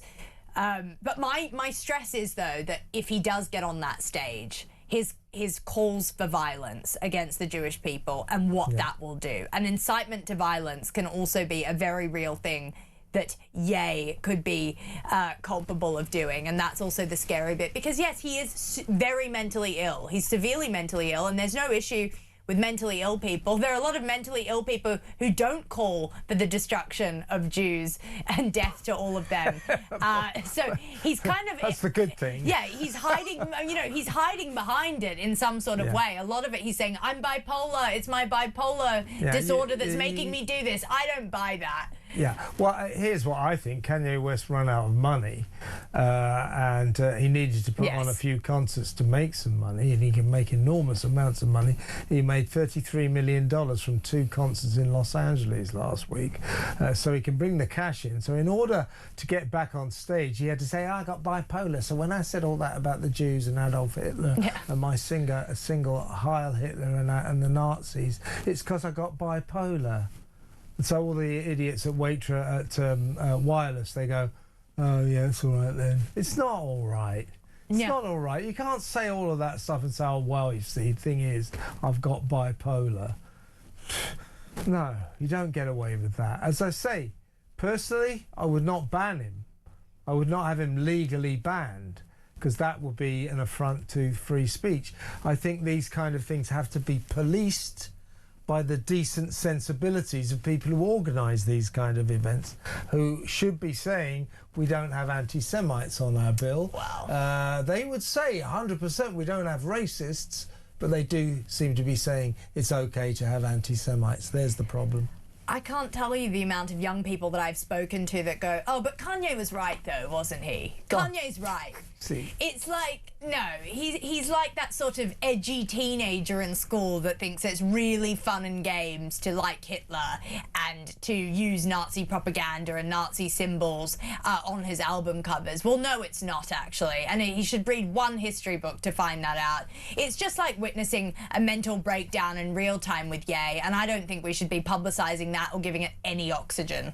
Well, Radiohead just had to cancel some events that they had planned with a guy from Israel because of his connection to the Jewish state. He's a musician. They had to cancel it, you know, because he's got this connection to the Jewish state, and therefore, oh, we can't have that, Gaza and all that. So they've had to cancel their event. Which wasn't to do with Gaza, it's just got this Jewish guy in it. So why, with the boot on the other foot, as it were, is Wireless encouraging a concert by a man who's a clear anti-Semite? What do you think? 0344 499 1000. While we're at it, what's happening to the police investigation into Bob Villan Robinson? What's his name? Pascal Robinson Foster. For when he said death to the IDF at the Al-Quds demo 2 weeks ago. What's happening to that investigation? It's not happening, is it? They said, oh, yeah, we're investigating. Well, the police attitude has proved in the West Country with Avon and Somerset Police after Bob Villan said the same thing at Glastonbury, death to the IDF, kill the Jewish soldiers. They decided that was not an offence, didn't reach the criminal threshold. Took them 6 months to get to that point. What are the Met Police here in London doing about it? So is it legal to go around shouting death to the IDF? Seems to be. 0344 499 1000. Should Kanye West be topping the bill at Finsbury Park at the Wireless Festival? 0344 499 1000. Stay where you are, Samara. Let's have a listen to these 2 voice notes on Waitrose and the sacking of the unfortunate Walker Smith. This one is from John. For the life of me, I can't understand what Waitrose are thinking.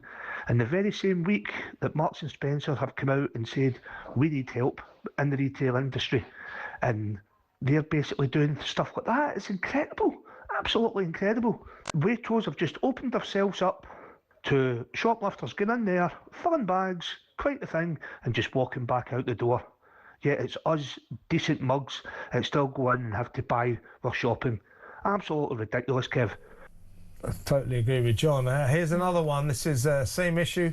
What's that voice note from Paul? This is typical of these companies, what they've done to him. Could I suggest that one of these high-flying barristers that you have on Talk with either presenter, perhaps one of them can take this man's case up and take it to tribunal for unfair dismissal and get him some compensation. I think that's a good idea on Paul's part, don't you? I think Walker Paul would have a great case of wrongful dismissal.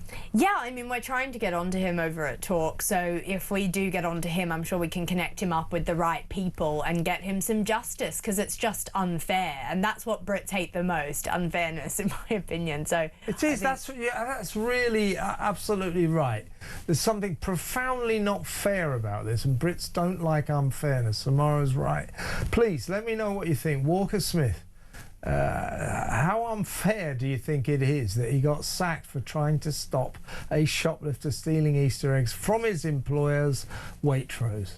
What are Waitrose thinking of? I mean, you know, as I said earlier, Samara, by all means, call him into the boss's office and say, Walker, look, thanks, you know, really appreciate it, but don't put yourself at risk again. You know, by all means, say that. As I say, the way I see it, that we should have a national approach to all of this sort of thing. If you don't put yourself at risk, if you think it's dangerous, don't do it. But if in your heart, if you feel you should do something about a wrong that you see unfolding before your very eyes, are we to become a nation of people that just stand and watch while other people are beaten up, while things are stolen, while people are raped and murdered? Are we to become a nation that does nothing, that stands by and watches? So let's hope we don't become that nation, Samara. Yeah, I mean, that's that famous quote, isn't it? To just for wrong to happen. Now I'm going to bundle it. This is Easter Monday.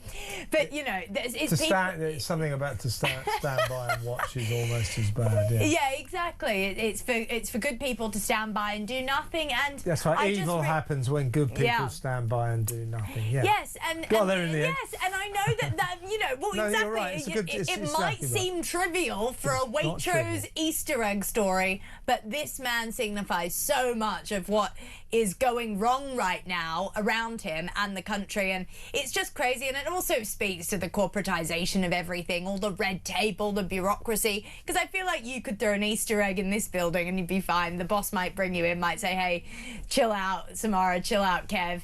I just think there's a lot of red tape going on, and I don't like to see it. Exactly right, and this is all wrong. So get on the phone, folks. Send me a WhatsApp voice note if you like, 03444991000. As a matter of urgency, we call upon the bosses of Waitrose to reinstate the great Walker Smith, a man who tried to do the right thing, who tried to stop a shoplifter running out from his employer's shop, Waitrose in Clapham, South London, with a bag full of stolen Easter eggs. He tried to do the right thing, and for his troubles, got fired. He should be rehired, right? 03444991000. Next up, thank you very much to the brilliant Samara Gill for an excellent half an hour. Next up, the National Gallery is funded by taxpayers. Art gallery in central London. Saint Sebastian, you know the story. He is the saint who gave his life for his Christianity. He was a Christian soldier. He was a Roman soldier from Gaul, from France, whose secret Christianity was revealed, and they tried to kill him with arrows. They just filled him full of arrows. He recovered and was persecuted again. So he's a saint, and he miraculously recovered from near death.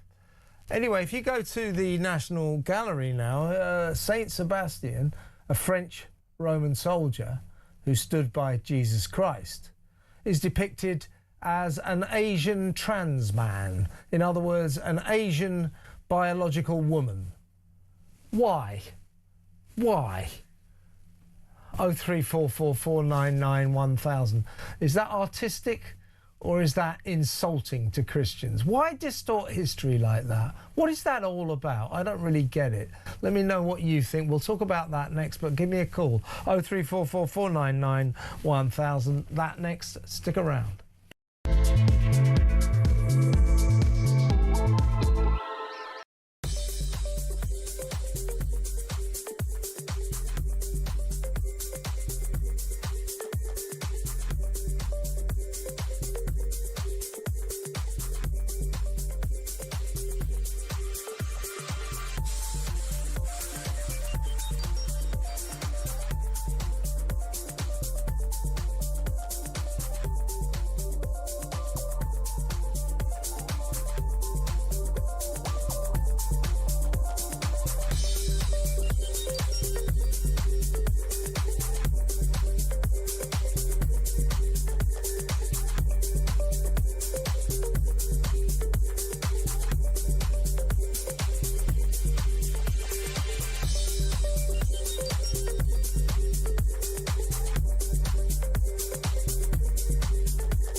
across the UK.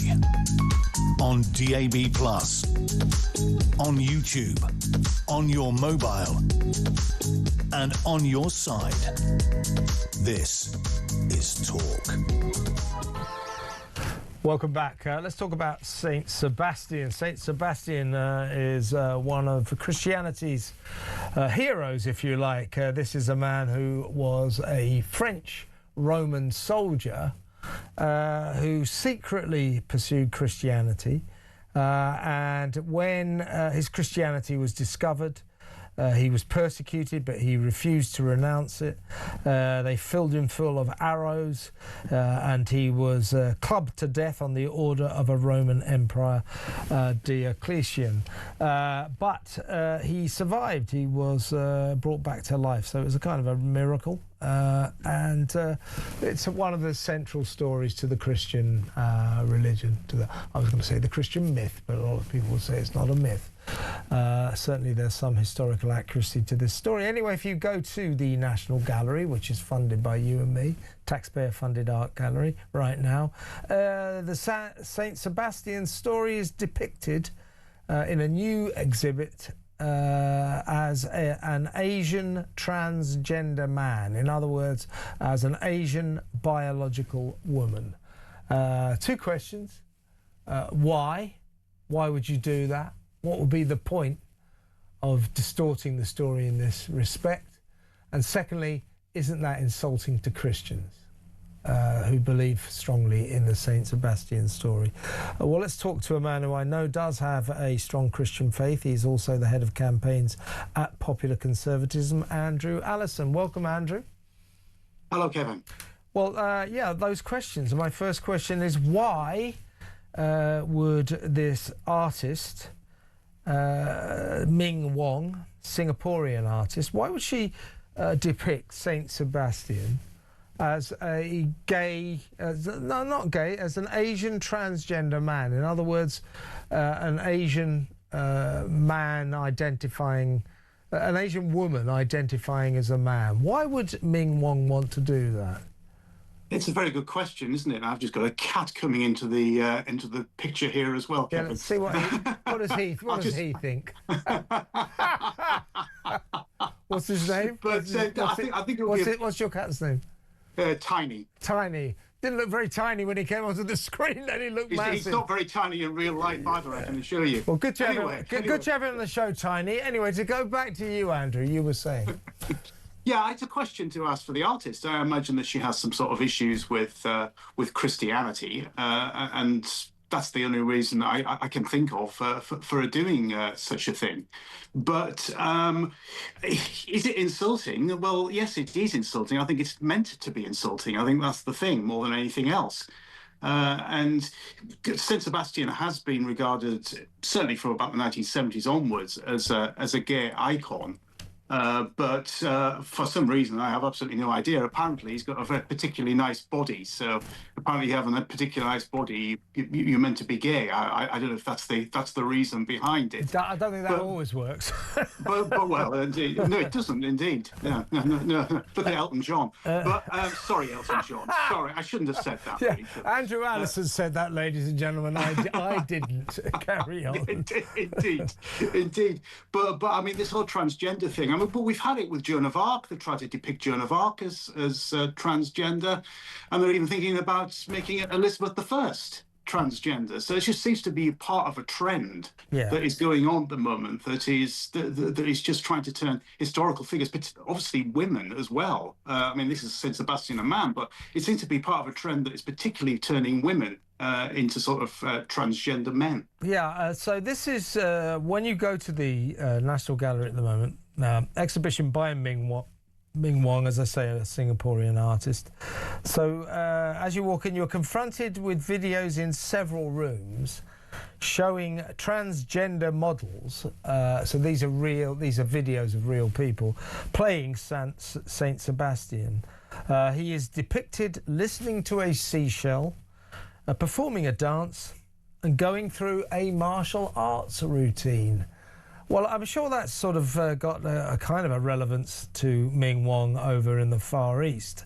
But martial arts, they were not a big thing during the Roman Empire times, were they? Well, no, of course not. And why they want to depict Saint Sebastian doing this, I don't know. I mean, they could depict anyone doing this, couldn't they, Kevin? Yeah. Really, they could make a fictional character doing this, or someone maybe more appropriate. But why they want to use Saint Sebastian, well, I don't know, other than, as I said, that the artist has probably got a problem with Christianity. Yeah, so this voiceover, these scenes that we're talking about, these films that people can see of the gay or the trans Sebastian, the voiceover that they listen to as they watch these models gyrating around, listening to seashells and doing martial arts, the voiceover is a Latin translation of the concluding monologue from Kenneth Clarke's classic documentary series Civilization, the BBC series back in 1969. So what's that about? Why would they do that? I mean, do you think that it strikes me that Ms. Wong is trying to make some kind of a point here, somehow or other, sort of trying to make light of the importance of Saint Sebastian's story and indeed Kenneth Clarke's interpretation of it? Yes, indeed, and probably having a go at Western civilization full stop. It sounds very, very left-wing, and we certainly hear lots of stories, don't we, about people who are trashing our history, trying to trash Western civilization full stop. I mean, as you know, Kevin, I'm also a musician, and I remember a few years ago someone came up with the idea that musical notation was racist. Yeah. I mean, people just want to attack, certain people just want to attack Western civilization, full stop, and Christianity in particular. And I think this artist is just going at it from both fronts. Looks like I've misgendered Ming Wong. Ming Wong is a guy. Oh, right. Identifies as a guy. The signage for this artwork states, Wong's film, Ming Wong that is, a man, reimagines the martyr's narrative within the gallery. Latin-speaking Roman soldiers are performed by Asian actors of different genders alongside the artist himself, staging a dialogue between an ancient past and a global present. Wong was the artist in residence at the National Gallery in 2025 as part of the ongoing scheme to display contemporary works. Well, you know, I don't know, maybe this has got some artistic meaning, artistic relevance, but what I think is, it just strikes me, I haven't seen it myself, but I just think this is just juvenile, it's infantile, isn't it?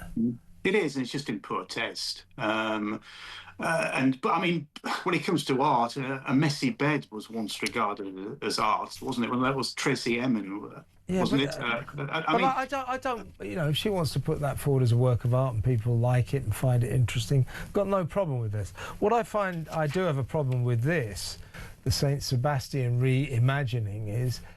For people like yourself, of devout Christians, people you know, who take their religion seriously, this just insults them, doesn't it? Well, it is, but it's historically inaccurate. It just, as you said, I mean, you mentioned about martial arts, for example. Martial arts certainly weren't around during that period of time. Certainly not in Roman Gaul. So what are they actually trying to achieve? And I really just can't see what they're trying to achieve, other than, as I say, an attack on Christianity and an attack on the Western civilization in general. Yeah. Sentences you never heard during the Roman era, during the Roman Empire. What are you up to, C's? I'm just going off for my judo lessons. You know, it's unbelievable. Absolute nonsense. Good to talk to you, though, Andrew, as always. Andrew Allison, Head of Campaigns at Popular Conservatives, who happens to be a Christian. If you're a Christian, do you find this insulting? Saint Sebastian being portrayed as an Asian trans man. In other words, Saint Sebastian being portrayed as a biological woman. What is this all about? What do you think? 03444991000. If they're trying to trigger us I suppose it's worked, but let's talk about it. Okay, next up, let's take. Should we take a call? Let's do that before we go to. We're going to do Sunsport next, but let's take a call, maybe two. Let's talk to David in Gloucester. David, what do you think should happen to Walker Smith, the shop assistant who's been fired by Waitrose for trying to stop a shoplifter? Well, I think he should get promotion for one thing. Yep. Right. And also, I think he should be given a medal as well as a monetary award. You know, it's absolutely crazy that Waitrose have fired him for something that everybody respects and thinks that he's done a wonderful job. Yeah, it's so ridiculous, David. It really is. Look, as I keep saying, you know, I think Waitrose's policy, the way they've framed it, is wrong. What they're saying is all staff must not even think about trying to tackle a shoplifter. Now, I appreciate that the company's got the safety of their workers at heart. They're worried about their workers' welfare. But to tell everybody, don't you even think about tackling a shoplifter. Don't even think about it. I just think that's snowflakery gone mad. It really is. And it flies in the face, don't you think, David, of what a lot of decent people would instinctively do. I like to think that in those circumstances, I'd do exactly what Walker Smith did, that I'd try and stop that little toe rag from trying to get away with those Easter eggs for free. I'd like to think I'd try to stop him. Maybe I wouldn't. Maybe I'd shy away. Maybe I wouldn't be one of those people. But for the brave people who would try to tackle him, I don't think they should be discouraged. Do you? No, absolutely not. You know, and I've tackled robbers myself, you know, on a couple of occasions. So I think all power to him.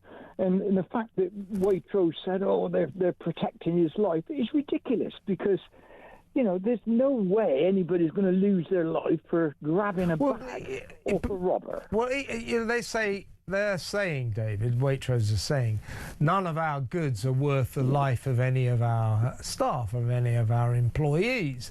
I get that, but also I don't get it. You know, in a way, you know, protecting law and order, decent behaviour, as I like to think I would do in the right circumstances. I don't think we should say to people, don't do anything. Stand and watch people shoplift. Stand and watch people murder. Stand and watch people rape. Stand and watch people commit vandalism, beat people up. Don't ever get involved. I don't want this to become that country. Do you? No, absolutely not. And I think people have got to stand up and be counted. I mean, you gave a good analogy when you said would you step aside and not rescue somebody who's drowning of fear of, you know. Exactly right. That's sort of what they say. Oh, don't. If someone's drowning, don't you try and rescue them because you might drown as well. Well, no. I know this country is full. I know that this country is full of good people who will always do the right thing in the right circumstances. And to start saying, well, if you do that, you'll get fired. We'll look down on you. We will take the view you've done something very, very badly wrong. I think that's bad for that store. It's bad for that company. It's bad for its workers.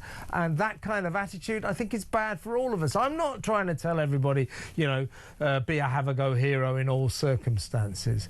But I think people should work it out for themselves. We're not children. We know what to do in the right circumstances. And I think Waitrose are very badly wrong here. And I know, David, you join me, don't you? They should reinstate Walker Smith right away, don't you think?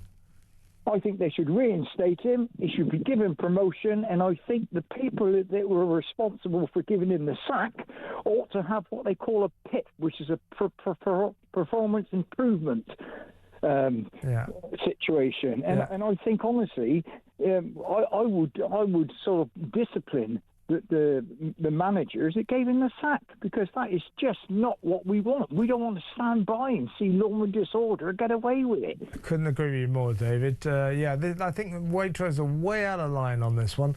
Really good to hear from you. Thanks for an excellent call. Please call me again, David in Gloucester. Let's go to a break. When we come back, we'll talk about Sunsport. I might have a competition for you as well, so stay exactly where you are.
The Talk app.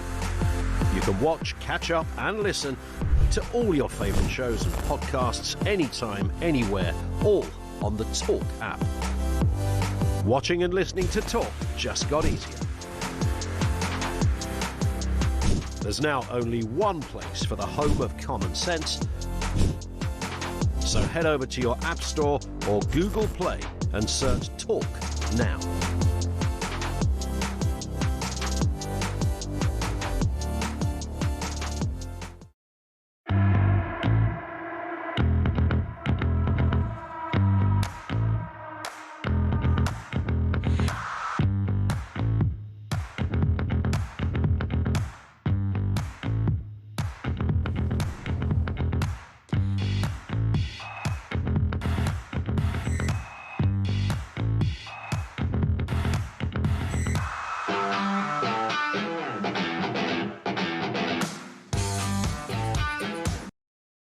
Across the UK, on DAB+, on YouTube, on your mobile, and on your side.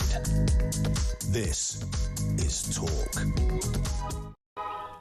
Dean Scoggins is in the studio from The Sun. We're going to go through the sport in just a second. But in the meantime, we're giving you the chance to win a life-changing £20,000, completely tax-free here on Talk.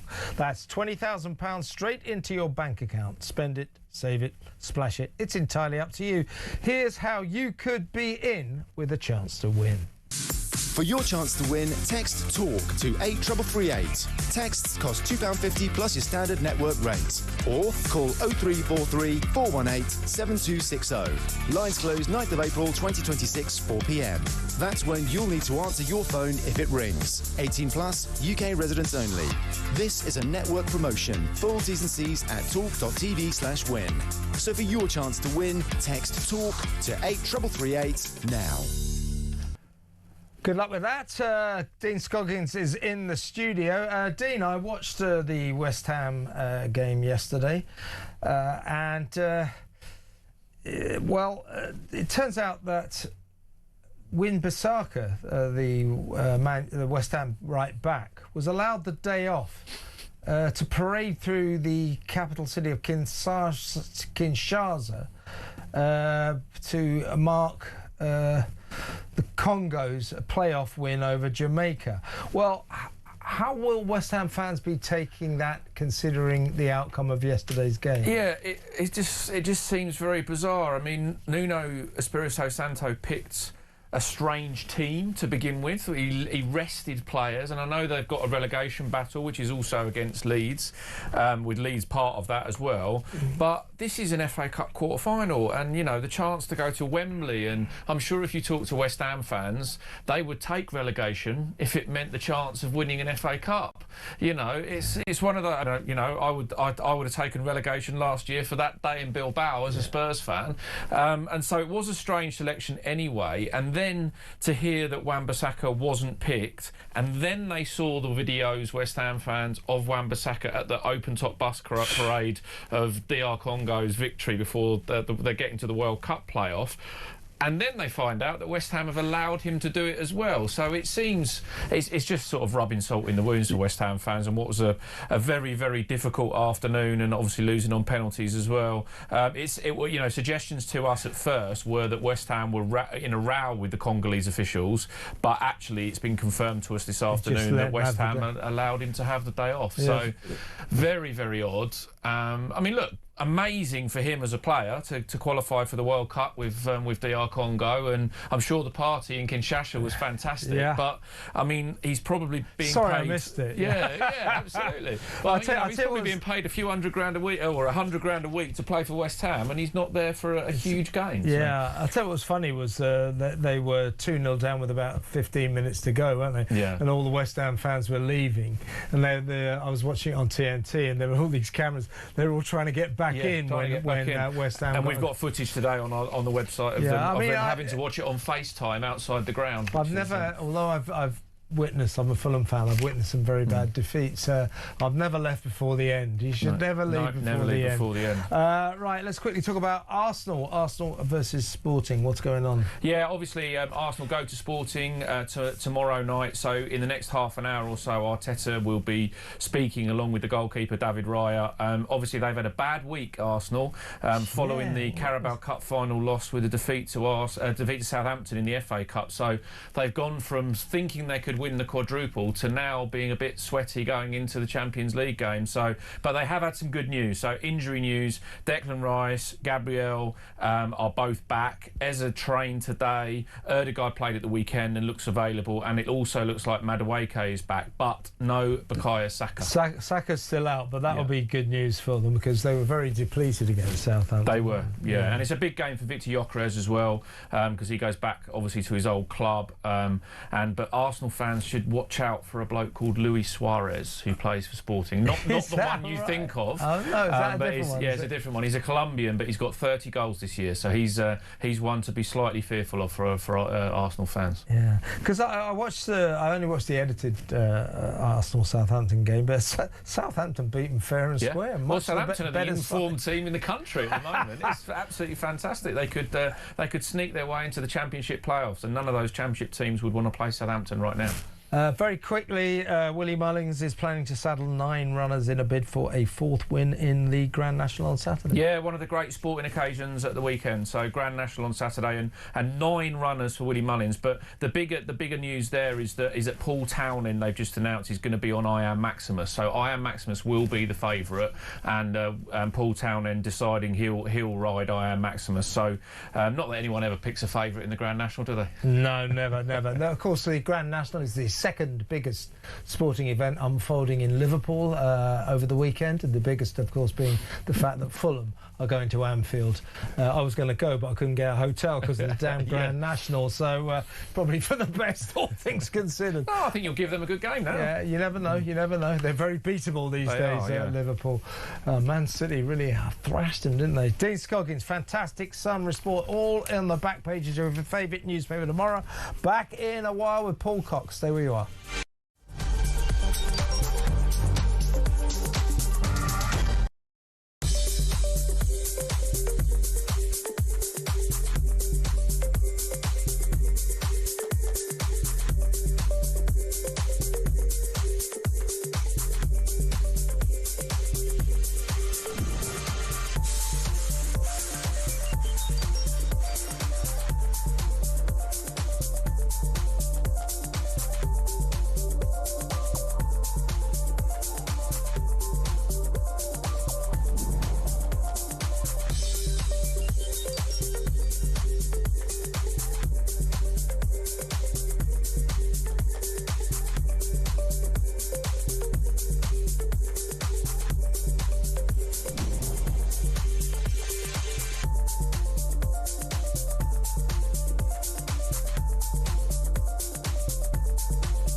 across the UK. On DAB+, on YouTube, on your mobile, and on your side. This is Talk.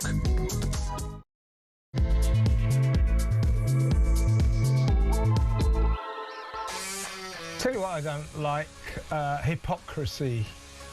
Where do you stand on it? And this is the kind of hypocrisy I don't like. Harry and Meghan, oh, we're going to America for privacy. We need privacy. The press won't leave us alone. The horrible tabloids chase us everywhere we go. Of course, you know, in America it doesn't really make any difference where you go.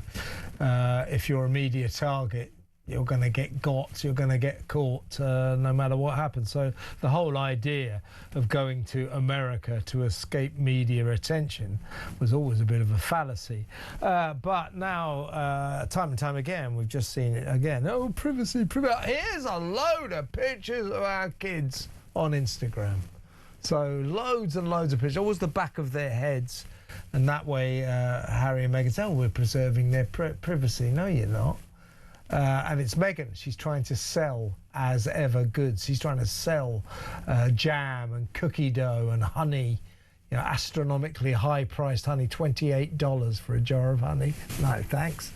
Do you want to spend $14 on a jar of scam jam? No, thanks. But anyway, what she does is she posts pictures of her kids on Instagram, back of their heads, loads of them, and then the next day, without fail, she goes, oh yeah, by the way, I've got a special offer on my wine. It's only $3 million per bottle, or whatever the hell it is. $64 for a candle. Fancy that? $64, one candle. Loads of them didn't have wicks, so you used to get a candle that you couldn't light for $64. You want to spend that? Anyway, I don't like that kind of hypocrisy. Do you? You know, oh, we want privacy. Oh, we've got stuff to sell. Here's some pictures of our kids. That's the kind of hypocrisy that gets on my nerves. What do you think? 03444991000. In a little while, there we go. We're just looking at them now. Oh, aren't they cute? Buy my wares. This will be followed. Trust me, by some kind of as ever offer. It always is. Look at this. Trading on your kids. Privacy. Yeah. This is on Instagram. That would be Lilibet there, redhead. The other one's got red hair as well. Anyway, we'll talk about that with Kinsey Schofield very soon. First of all, though, let's go through some of the big stories of the day with comedian Paul Cox. Hi, Paul. Hey, Kev. How you doing? Good to see you. Happy Easter. Happy Easter to you. Not a very happy Easter, though, for a guy called Walker Smith, who until last week was employed by Waitrose. He'd worked for Waitrose at Clapham in South London at their branch there for 17 years. Got summarily dismissed because, how dare he? He decided to try to stop a shoplifter who was trying to run out with a bag full of Lindt Easter eggs, quite expensive Easter eggs. Yeah. Apparently Walker had seen this guy do this every day, always nicking stuff every day. He thought, I'm going to stop him. So he goes to stop him. It's a little altercation. Walker grabs hold of the bag of eggs. The guy runs out. Walker's a little bit frustrated because the guy's escaped, so he grabs one of the eggs, chucks it against a shopping trolley in frustration, in anger, and he got fired for that. He got fired for trying to stop a shoplifter, and Waitrose is saying, well, none of our goods are worth any of our staff putting themselves at risk for. Well, I mean, I kind of get that. I like the fact that the company cares about the welfare of its staff, but in a way I don't agree with that. I think that every little item that Waitrose has got on sale is worth the staff or anyone else putting themselves at risk for. I think we should be a society that says, I'm not going to stand by and watch that little toe rag steal stuff when the rest of us have to pay for it. I'm not gonna watch that happen. I'm going to try to stop it. Waitrose taking a stance against the common decency of its shop assistant, Walker Smith, for trying to stop a shoplifter, I think is a disgrace. Yeah, so do I. And by the way, the policy itself is a fallacy. The idea that the policy is there to protect the worker is a thinly veiled piece of nonsense. Really, all that's being protected there is the risk against Waitrose themselves, the employer. Well, I sometimes I like old photography, and sometimes I like to look at the now and then. You know, the town you grew up in. Here's a photograph in 1906, and here's a photograph in 2026, and look at the difference. It's fascinating.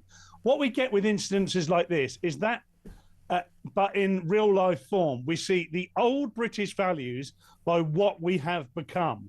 We see somebody like this chap who has given 17 years of his working life to Waitrose, which, you know, in this day and age is nothing to be sniffed at whatsoever. And then he sticks up for them, okay? That's the old world. What we're seeing represented by the new world is this guy coming in, stealing every single day and being the person that is most well protected by the policies of the company. This is not just bad policy. This is years and years of over-liberalism, which has brought about a significant weakness in our character as the British community. I don't think this is how we should represent ourselves. What I would have loved to have seen, from my perspective, Kev, is that they'd just come out and said, look, we never, ever want our Waitrose staff to be at risk. We don't condone him doing this. But actually, on this occasion, given how bad this epidemic is, we are going to make sure he retains his job. We value what he was trying to do, and we value his previous history working with us. To just dismiss him, for me, is just a massive sign of weakness. Yeah, it is. I think it's also snowflakery in the extreme. As I'm saying, as I keep saying, I'm not telling anybody what to do in any of these situations. That's for individuals to make a decision in the heat of the moment. Make that decision then. If you think you can do something about it, maybe you should. Maybe you might decide you don't want to do anything. It's up to you. But this policy that Waitrose and other stores have, which is this: no matter what law breaking you see, stand by and watch, do not intervene. I think this is at the root of what's going wrong in this country. This used to be a country, I think it still is a country, full of people who in the right circumstances will always do the right thing, the decent thing. They will not let law breaking just happen. They will step in. And to discourage that is not good for this country. So this is what Waitrose said in a statement about Walker Smith. We've had incidents where our partners, by partners they mean staff, workers. We've had incidents where our workers have been hospitalised when challenging our shoplifters. Luckily, they have always recovered, but that might not always be the case. There is a serious danger to life in tackling shoplifters. We refuse to put anyone's life at risk, and that's why we have policies in place that are very clearly understood and must be strictly followed. As a responsible employer, we never want to be in a position where we are notifying families of a tragedy because someone tried to stop a theft. Nothing we sell is worth risking lives for. The reporting on this does not cover the full facts of the situation. Well, as I say, Paul, you know, I know what they're saying here, but I don't agree. Nothing we sell is worth risking lives for. I don't agree with that. I think it is worth people taking a stance when they see shoplifting, when they see something wrong being done, when they see a law being broken, they see someone being beaten up, they see a woman being raped, they see something being stolen. If their instinct is to try to do something about that, let's not be that country that tells them they are in the wrong. Let's be the country that says they are in the right. Am I right? Yes, absolutely. I just cannot imagine, particularly with the talkTV radio listeners and watchers on YouTube, I just cannot imagine within our community there that there is even a tiny percentage of people that would disagree with you. And, by the way, that would have said anything negative about Waitrose had they made quite the opposite decision. The trouble is, and the thing that's always hidden here, is what's downstream of this problem. Now, I don't want to be that right-wing person, but hey, I am. This is a massive issue as a result of the illegal and legal immigration of this country. We've imported such different culture that instead of doing something about that, we've changed every other law and policy to accommodate it. We know what's going on here. At the end of the day, Walker Smith represents the type of British person we all want. Nobody is upset with Walker Smith for taking the decision to stop this shoplifter. The only thing that anybody's upset with is the stance that Waitrose has taken against the backdrop of knowing exactly why they've done it, but it's never, ever said. It's cognitive dissonance, Kev. Yeah, and here's to the Shadow Home Secretary, Chris Philp, who's written to Waitrose and said that Waitrose should support staff facing this kind of behaviour, not penalise them.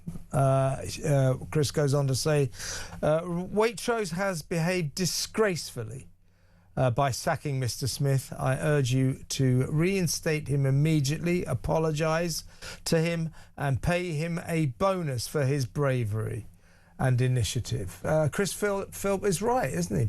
Don't only reinstate him, you owe him a bonus. He was doing the right thing by his employers. He's been working there 17 years. We're not talking about a fly-by-night guy. We're talking about a guy who worked for Waitrose 17 years, was trying to do the right thing by his bosses, and they fire him. To hell with them for this. Yeah, Waitrose seemed to insinuate that there was more to this than meets the eye. I doubt it, really. I can imagine that there might have been some other disciplinary action going on, but let's say that there was. You would mention that at this point as well, because it's quite obvious, unless you are completely devoid of all common sense, and let's just pray that they're not, you would know you're going to get a backlash to this. The fact that Chris Philp of Labour fame is also writing to Waitrose to tell them they're wrong. Waitrose have to know at this point that they are of Tory fame. He's not famous for being a of Tory fame. Yeah. Sorry, I'd like to apologise. He won't appreciate you for that. You'll get sacked for calling him Labour. He will not. He will not. Sorry, Chris. Yeah. But you're absolutely right. But the fact that he's come out and what I would like to see, and this was going to be my point, and I'm not messing it up, is that it would be great if the Labour Party and our government would come and stand behind that as well. What damage would it do them? Oh, it might just damage their reputation with the people that are likely to vote for them. But that's a lost cause now with the Green Party on the scene, Kev. Yeah, indeed. I should just mention this, folks. Donald Trump is addressing the world, if you like, from the Oval Office at the moment. He's talking about the triumph of the rescuing of the two pilots from Iran after their planes were shot down. Talking about the marvellous space mission. And I guess he's probably saying what he says every single day, that unless they open up the Strait of Hormuz, there will be all hellfire like mankind has never known unleashed upon them. And then tomorrow he'll probably say, well, wait a minute, they've reached out for a peace deal, so I won't bomb them after all. So I don't know, maybe it means anything this time, but he seems to be saying the same thing every day, literally every day. If they don't open the Strait of Hormuz, all hellfire will rain down on them like mankind has never seen before. Yeah, he said that last week and the week before. Oh, they want to do a peace deal. Oh, really, do they? What we need is for something to happen, I guess. And he's saying, folks, that maybe tomorrow, if the Iranians don't open the Strait of Hormuz, that he may unleash the mother of all bombing reigns of terror. So let's just see. But to be honest with you, I don't think there's anything Trump can say that he doesn't say every single bloody day. I'm getting a bit bored of it. Oh yeah, they don't open the straits. Oh hell, oh yeah, we're the big guys. We're going to beat them up. Well, yeah, they're not going to do it though, are they? Well, let's see what happens tomorrow, eh? Well, anyway, still with comedian Paul Cox. Paul, what do you make about these tax rises? Taxes have all gone up today to pay for our massive welfare bill. because all the pay rises for welfare claimants come into play today. Some families will be claiming more than £6,000 a year more. Hard-working Brits will have to pay for that with their taxes. All of our tax is going up to pay for our £330 billion a year welfare bill, which is going up and up and up. They've taken away the two-child benefit cap. So that means it's going to go up maybe to about £420 billion a year. We are now handing out more in welfare than we are receiving as a nation in income tax. We're going to go bankrupt unless they do something about this, and yet they're not doing anything about it. It's incredible, isn't it? Before I just get onto that, I learnt a fact this weekend that astonished me. I was watching a documentary about brewing in the 1970s. Don't ask. It's just something I like to do in my spare time. And at that point, which was 1977, the duty from beer across the country paid for the whole of the NHS, right? I mean, if you took the duty from pubs now and beer, it probably wouldn't pay for our healthcare, Kev. So we are... It just gives you a little insight into where we find ourselves as a country. And of course, this is not really a debate and a discussion about the policy. You can hide behind that slightly. Really, for my money, it's about who you think should get the support. Should it be working families? Should it be the working and middle classes of the UK that go out to work every day? And I'm fully aware that many people on benefits are working, but bear with me. Or should it be the sort of low-income, high number of children, largely immigrant families that should get the support? And of course, it's all downstream of exactly the same problem. I hate to harp on about this, but of course it is. And all they're really doing is there's no bravery and no courage anymore. We know what the issues are. Labour and the left are going to do nothing about it, because if they do something about it, they'll be fearful of losing votes. And on the right, which I'm not sure where you point for the right at the moment. Is it Kemi Badenoch? Is it Nigel Farage? Maybe it's even Rupert Lowe. I don't know. They're all in opposition, so it's not quite easy enough to say. But really what needs to be done here is, I think we need to get back to a point where work is rewarded and that work is encouraged. I know that sounds draconian, but work is good for us. To have a nation largely on benefits is terrible for their mental health, is terrible for our economy, is terrible for our coffers. And we're ending up in this position where you and I are talking about billions and billions of pounds, which are fantastical numbers of money, which really are untangible, because none of us can imagine. Even on your salary, Kev, you can't imagine what £5 billion looks like, and it's mental. Yeah, I think my salary looks like a lot less than £5 billion, I'll tell you that.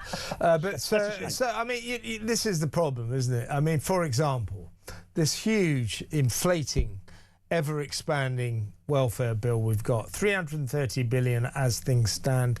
They think within a couple of years it might be 420 billion. Of that, 4.2 million working age people are on sickness benefits, many of them for anxiety and depression. This is the problem. One of the problems is we're giving out money too easily to people who say they're sick. Obviously, a lot of these people will be sick, genuinely require the assistance of the state. But people who say, oh, anxiety, mental health issues, depression, millions of them, frankly, are swinging the lead. They are playing the game, gaming the system and getting benefits funded by hard-working people who get up at the crack of dawn, work their backsides off to put food on the table for their kids and a roof over their heads. It's all skewed, it's all wrong. Yeah, I agree. And it's difficult, this. There's two things I never really like to do. One is overly criticise people on benefits. I know a lot of our viewers here, Kev, will be receiving benefits in some way for reasons far outside of their control. It's incredibly unfair to put them at the centre of the argument, which is why I talk about the debate. It's really not about the policy or the people on benefits. It's who you want to support. And you are right in pointing out that these people deserve that support. When it comes to, and by the way, mental health is nothing to be sniffed at. We've all suffered with mental health issues. And if we haven't, we all know someone who has done, and probably terribly. And it's very difficult to get yourself out of that rut. But the only way out is not to take the path of least resistance, which is kind of to capitulate and give in. And if it's made easy to do that, you're not helping anybody. We seem to lack tough love, and by which I don't mean over draconian. I just mean a supportive arm around the shoulder which says, do you know what? I think the best way out of this is another option. And we would like to help you by doing X, Y, and Z. I don't see any evidence that that's happening, particularly under a Labour Party, Kev. I mean, what's happening is it's like we've got our welfare bill. It's like they've got a bicycle pumping and they're pumping it up all the time. And as people say, they like to say this phrase, Britain is a health service with a country attached. Because we spend about 220 billion pounds a year on the useless NHS. In actual fact, a more accurate description of this country is this is a welfare system with a country attached, and it's getting more and more serious. We are in trouble. Paul, really good to talk to you, mate. As always, thank you so much for your time. Paul Cox there, comedian, with his take on some of the big stories. Biggest story is, of course, the sacking of have-a-go hero Walker Smith, a Waitrose employee, decided to stop a shoplifter running out with some Easter eggs. He tried to do the right thing and he got fired. But no, we can't have our staff doing that, stopping shoplifters. No, they get fired for that. What is going on, folks? 0344 499 1000.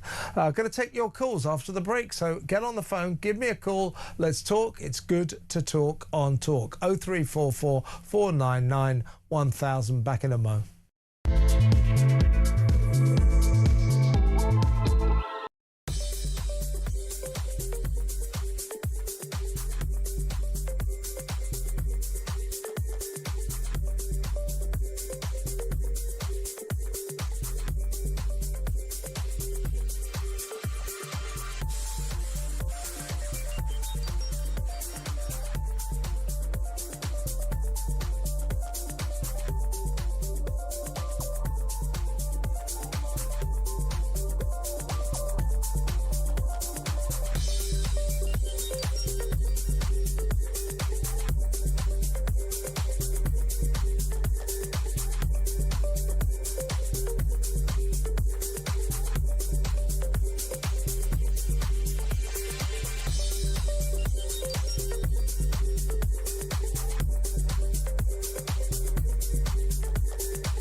I'm Mark Dolan. Join me every weekend from 6 a.m. for the stories that matter to you.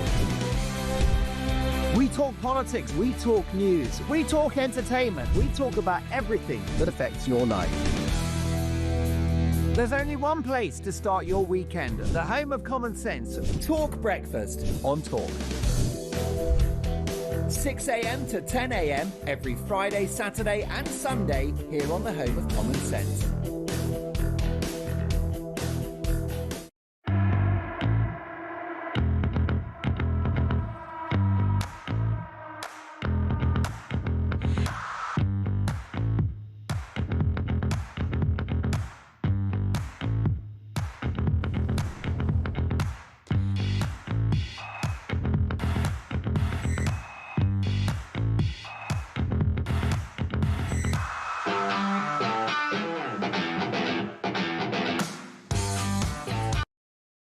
across the UK. On DAB+, on YouTube, on your mobile, and on your side. This is Talk. Kinsey Schofield on the Royals next. We'll talk about Harry and Meghan. They're putting their kids out there on Instagram again. Oh, we so much have privacy. Well, stop putting your kids on Instagram then. This will be followed by Meghan saying, oh, I've got a special offer on my candles or my jam. It always is. She puts the kids out. 24 hours later, there's some kind of special offer on As Ever, her weird online store selling mundane domestic products for astronomically high prices. Can't imagine why it's not doing very well. But should they be doing this also? We'll talk about old Andrew Mountbatten Windsor.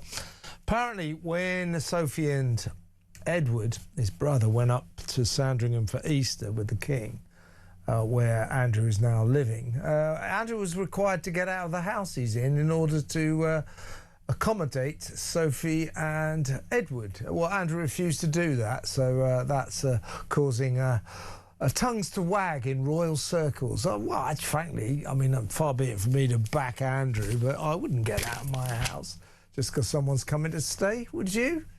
Particularly if it was Edward. 03444991000. Let's go to the phones. Let's talk to Martin in Cambridge. Hi, Martin. Hello, Kevin. It's been a while. Yeah. How you doing? All right. Yeah, not bad. Yeah, I mean, it's just about this poor guy at Waitrose. It's sort of systematic of the whole reason why this country's going to the dogs. Exactly what I think. I think it's an important story, this. It is. I mean, you know when you go to the supermarket, excuse me, people go to the supermarket, they can't be asked to put the trolleys back. Now, when I go shopping, I put them all in line, and it just takes me 15 seconds, right? Yeah. And it's just systematic of everything in this country. Litter everywhere. People, just the way people dress, everything. We created a can't be asked society. And it goes through everything, through the NHS, the legal system, government, civil service, everything. Every problem, you know what, I can't be bothered. Yeah, I know.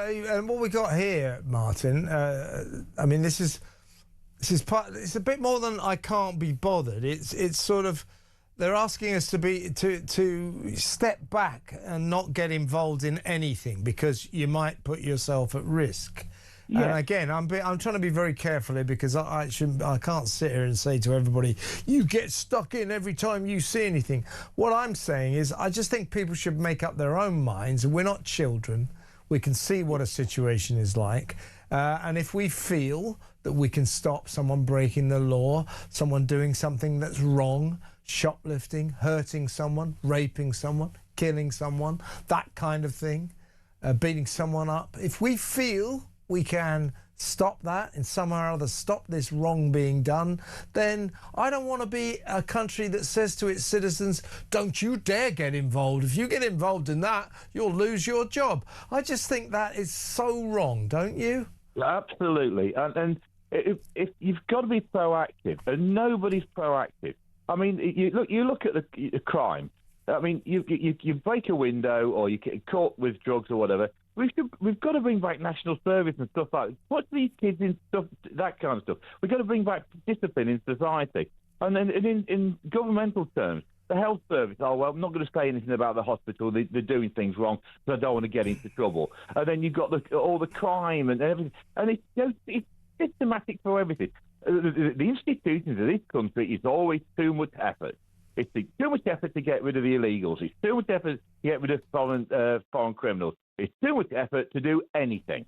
And that's why we're going down the can, because nobody can be bothered or it's too much trouble. Exactly right. Exactly. As I say, I don't want to be that country that tells its citizens, when you see something wrong, when you see someone doing something profoundly wrong, step back, just watch, don't do anything. I don't want to be that kind of country. I know that this is not that kind of country. It is full of people who will do the right thing. As I say, it's for people to decide. You know, I don't even know the kind of person I would be when push comes to shove. Maybe I'd be the kind of guy who sort of got stuck in rugby, tackled a shoplifter, and really, I'd hope that I would be like that. But I don't know. I might be the person who decides, oh, I don't want to know about that. That's up to me. What I don't want is a country where people in authority and employers and politicians and coppers are all telling us, don't you dare get involved, don't get involved, just walk away. No, no, no. That isn't what British people are like, and I don't think we should encourage that kind of attitude, and that's exactly what Waitrose are doing. I think they're wrong. Martin, good to talk to you again. Thanks for another excellent call. Keep in touch. Martin in Cambridge, echoing what I feel. Right, let's... before we go to break, we're going to talk to Kinsey Schofield in just a second about the Royals, but a couple of voice notes on WhatsApp. First, a WhatsApp voice note from Adrian on Waitrose. Yeah, what a fiasco. Waitrose. I mean, what's the point of having bloody security anyway? I mean, let alone off on the Monday and the bloody Tuesday. It's ridiculous. What do they do on the other days then? Sit around picking their noses? Look, two things here. Hopefully, people will boycott Waitrose. And secondly, we all know what's going to happen. The little thieving types will be in there like Flint, nicking what they can, when they can, because no one's going to stop them now anyway. What a ridiculous situation. Stupid. That's what it also is, Adrian. You're right. It is stupid. I mean, for a shop to announce, we absolutely let anyone come into our shop and take whatever they want, and we've told everyone don't do anything about it. Well, that's up to Waitrose, but it doesn't strike me as a particularly sensible policy for a retail outlet. It's up to them, I suppose. But there you are. Here is another WhatsApp voice note on the Waitrose issue. This one is from David. Although I want to commend the guy for doing what he did, I wouldn't personally, and I'll tell you the reason why. If the police can't be bothered or have a policy that they won't come out for anything less than 250 quid, then if that's their mentality from the actual establishment, then why would why should that guy have done what he did if they won't come out themselves? If they've got that mentality, then I wouldn't want to put my well-being or life on the line with, like I say, the police's mentality. So yeah, just my thoughts. Yeah, look, David, I know what you're saying, but I'm saying that the reason I think people should do something if they see something that is wrong, somebody breaking the law, is, as I say, I'm not telling anyone to do anything. It's everybody's own decision in the heat of the moment. What do I do here? But I don't think just because the police don't do anything, we have to take the attitude, just let it happen. I'll tell you why I think that Walker Smith did the right thing, because he did the British thing. That's what British people do. British people have a habit of stepping up to the plate. When things are hot in the kitchen, British people stay in the kitchen. They don't run for it. And what Waitrose are encouraging is a run for it attitude. Oh, look, there's trouble. Run away. Don't get involved. Let them do it. I don't want to be that country, and I don't think Waitrose should be encouraging that kind of attitude. But I understand what David's saying as well. But let me know what you think. 0344 499 1000. We'll take some calls towards the end of the show. We've only got about half an hour left. Peter Carble will be in later to let you know what he's got lined up for your entertainment. But until then, we're going to go over after these messages to the west coast of America live to talk to our royal correspondent, Kinsey Schofield. That next, stay tuned.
across the UK. On DAB+, on YouTube, on your mobile, and on your side. This is Talk. Welcome back. Well, let's go straight over to... We're going to take your calls in a little while. 03444991000. We'll talk in a little while. It's good to talk on Talk. First of all, let's talk to Kinsey Schofield. She's over there on the West Coast. Hi, Kins. Hi, Kev. How are you? I'm good. Now, Harry and Meghan, we all know why they're in your great country. They ran away in, when was it, 2020, something like that, 6-7 years ago, for Megxit. They ran away to escape the intrusion of the awful British press, in fact, the world's media, because they want their privacy. Privacy, privacy, privacy. That's the important thing. Why do they keep putting their kids on Instagram then? Here they are. Here's the two little kids. Easter pictures, aren't they cute? In the backyard there at Montecito with the family dog. All very nice. The usual weird pictures of the back of their heads. But this is not what you do if you want privacy, is it? This is attracting attention to the family, attracting attention to the kids they should be protecting. This will be followed, sure as night follows day, as you well know, Kinsey. This is what Meghan does. She posts pictures of her kids on Instagram. 24 hours later, there'll be some kind of special offer on as ever, or cheap candles, cheap wine, or whatever. This is what she does. She puts pictures of her kids on Instagram, the back of their heads always. Then 24 hours later, you can buy cheap rubbish from my weird as ever online store. That's what she does. Well, we haven't really seen her pushing as ever lately. I felt like this was truly a reaction to the positive attention that the royal family received. The Prince and Princess of Wales, in leading the pack into church at Windsor Castle. We saw sweet little Charlotte waving at people, engaging with the audience at Windsor Castle. A very sweet moment between King Charles and Prince Louis. And I felt like that was a complete... that's Meghan trying to disrupt the royal headline ecosystem. She no longer wanted to see the Wales family everywhere.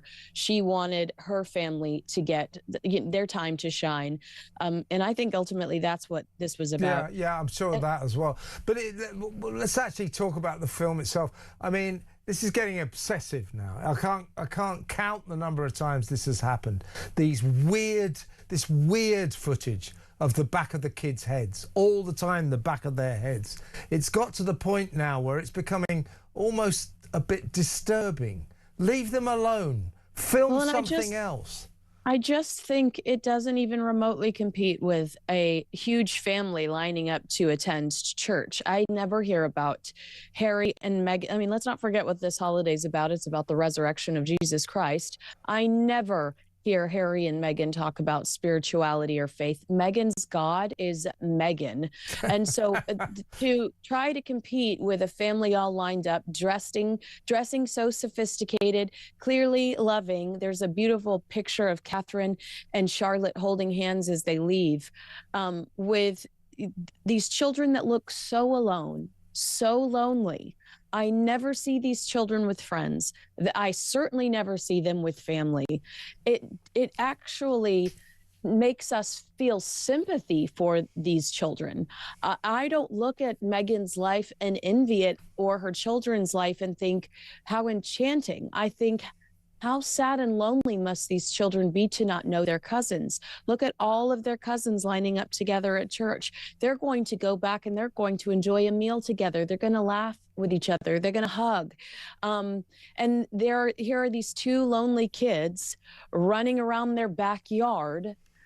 It just doesn't compare. And the fact that Meghan doesn't see that tells me that she's never had what the royal family has, that very tight, united family.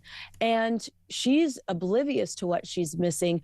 But Harry himself says at the end of their Netflix series that he misses the engagements like this. He misses all of the cousins getting together, the families getting together.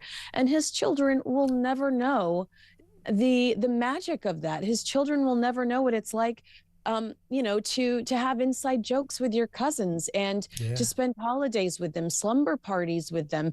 I look at what Meghan posts and I think, I feel so terribly sorry for her children. I don't look at it and go, wow, life in California looks so great. Yeah, there's a kind of isolation about it. It's very strange. And as I say, you know, if you must put out all these films, these happy, snappy films, I mean, you know, leave the back of the kids' heads out, will you? It's getting freaky. It is getting really strange. Now, talking of that couple, the King and Queen of California, Harry and Meghan, their Montecito Majesties, well, they're off on their Australian tour soon, their pretend royal tour of Australia, which is going to bring up some pretty interesting headlines. But more to the point, Kinsey, on the 27th of April, so towards the end of this month, for about 2 to 4 weeks' time now, a little less, about 3 weeks' time, the King's and the Queen, Camilla's official state visit to the United States begins. It goes on from the 27th of April to the end of the month, to April the 30th. Now, so he's in the States, the King, to celebrate the 250th anniversary of the independence, the War of Independence. So he's there for that very important factor. Donald Trump's going to love it, you know, preening himself. Oh, look, I've got the king here. So it's all big news. I'll tell you what is very interesting, though, that we're not hearing much of from Harry and Meghan, is that during this visit to the United States of America, His Majesty King Charles will not find time to fit in a visit to his son and his grandchildren. I think that says something about what the King is really feeling about Harry and Meghan. I know he would love to see his grandchildren, but he's not about to afford that couple with the honour of a visit from the reigning King of Britain, the reigning monarch. He's not going to see that couple when he goes to the States. I think that's significant. Well, I'm going to defend the King here and say that I do think that it's the government that says to King Charles, you're going to go to the United States and you're going to smooth things over with President Trump because Keir Starmer is a moron and has negative, you know, has created such hostility between our countries. And really the ultimate mediator is King Charles. Thank goodness you have King Charles. Thank goodness the British royal family exists, because otherwise I do think that our country's relationships would be in jeopardy. And if King Charles were to take a break and see Harry and Meghan, that would absolutely distract from what the government's ultimate objective is. And it's a kumbaya moment. You know, Keir Starmer trying to smooth things over between our countries so that we can be allies and friends. And if the King were to visit Harry and Meghan or invite them to Washington to have a few minutes with him, that would change the entire story, and it would wreak havoc on what the strategy is behind this visit, and that would be a liability. So I think it's less about the King not wanting to see them and more about how there's a very specific goal in mind, and Harry and Meghan distract from all things, everything, and that's a perfect example of why they can never be working members of the British royal family again. They're distractions. Yeah, exactly right. And I think that, I mean, the King, if he wanted to drop in and see Harry and Meghan and the kids, or if he wanted them to come to Washington or wherever the hell he is, he would have organised it. But I think he can't. That's the goal is diplomatic, and he can't do anything that would jeopardize what they have. He doesn't want to. He could if he wanted to. He doesn't want to. He doesn't. I don't think no, he gets a say in it. He's the King. He gets it. If he said, "I want to see my son," he would see his son. He has decided not to, for obvious reasons. It would not be diplomatic, I would say. Okay. I mean, I don't feel the same way, so I don't have anything else to add to that. I disagree. Then I don't have anything else to add. Well, you're saying that in a 3-day visit, he couldn't find half an hour to see. No, this is a man with cancer. He's got he's got a very packed schedule. He's in Washington, D.C., then he's in New York. I mean, he's got a very, very packed schedule, and this is all with a bigger idea in mind. This is because our countries are hostile towards each other right now because we're at war with Iran. Keir Starmer did not agree with that. He didn't want to support it. He comes in at the last minute and almost angers Trump with how late he does try to engage. What this trip is supposed to do is to smooth things over. And 45 minutes with Harry and Meghan would be every headline, and it wouldn't be about what Trump and the king discussed or our country's unity. It would be about what was whispered between Harry and his father, or what Meghan wore, or the king crying at the sight of his grandchildren for the first time. That would be what dominated the headlines, and it would take away from the king's entire purpose for being here. Yeah, I understand that. I totally understand that. But I think this is all woven into the kind of people that Harry and Meghan are. I mean, they ought to be, certainly Harry, ought to be trustworthy enough to be able to see his dad during, even if it's for half an hour during this visit. But they can't risk it because of the kind of person Harry is and the kind of person Meghan is. They can't trust them. And that's why Harry's putting around all these stories from his friends saying, I'm just waiting for an invitation from my dad to come and see him in Britain. And it's not happening because neither the king nor Camilla nor the rest of the family trust Harry and Meghan. They don't trust Harry and Meghan to be around. They don't trust them to keep the secrets that they should keep. They don't trust them to preserve the confidentiality that should surround meetings between the royal family and Harry and Meghan. I agree with that. Harry and Meghan would just create conflict where there is none. And again, that is why Harry is whispering to certain publications, I'd love to come to Sandringham, despite the fact that he could go to he could, if he gives Ravik the 30-day notice that they request and an itinerary, but says, I'm bringing my wife and children, I would bet $1 million that Ravik would say, we're going to give you all the security you want or need because we don't want anything to happen to your wife or children while you're here. He's been a master manipulator when it comes to this security drama. And he talks about misinformation, and he's the president of it, specifically when it comes to Ravik and his UK security. Yeah, and when he gets it, sends his insider friends out to put these stories out. Maybe they should get the venue right about where the royal family, the British royal family, spend summer. They don't spend summer at Sandringham. They spend summer at Balmoral in Scotland. So they've got the wrong venue. A quick last word from you, Kinsey. We're hearing that at Montecito Towers, all is not particularly happy behind those gilded gates in California because Harry's flirty messages to the journalist Charlotte Griffiths have come out in court. This is many years ago, of course, I think before he knew Meghan, to be fair, but the messages were along the lines of that he was missing her, he was missing their movie snuggles. She called him Mr. Mischief, and he called her Sugar. So very flirty messages between Prince Harry and Charlotte Griffiths. Harry pretending he doesn't remember them, but they definitely existed because Charlotte put them into court, so they're a matter of record. But we're hearing that Meghan is not thrilled by these messages. It gives her the perfect opportunity to say, I told you so, because according to People magazine, she's been asking Harry to stop with the litigation, saying, let's focus on the future and not fixate so much on the past. So this would be her time to say, look, this is exactly what I was afraid of.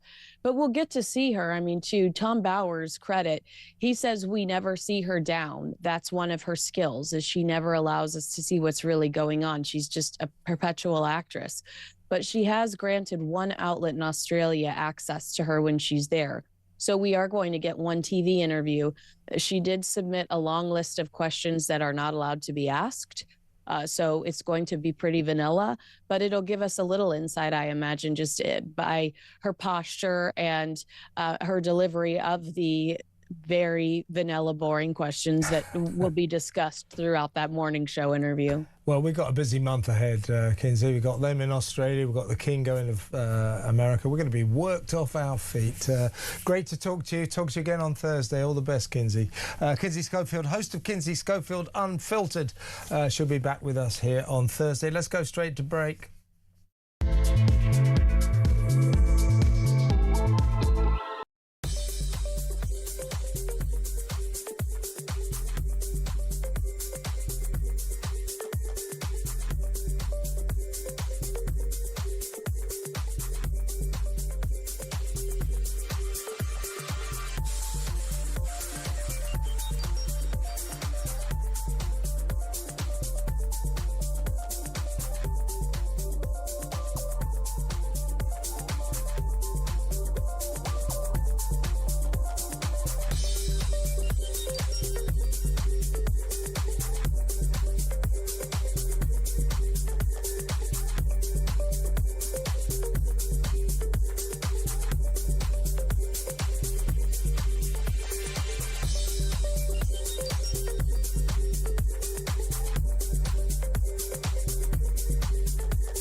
I'm Mark Dolan. Join me every weekend from 6 a.m. for the stories that matter to you. We talk politics, we talk news, we talk entertainment, we talk about everything that affects your life. There's only one place to start your weekend, the home of common sense. Talk Breakfast on Talk. 6 a.m. to 10 a.m. every Friday, Saturday and Sunday here on the home of common sense.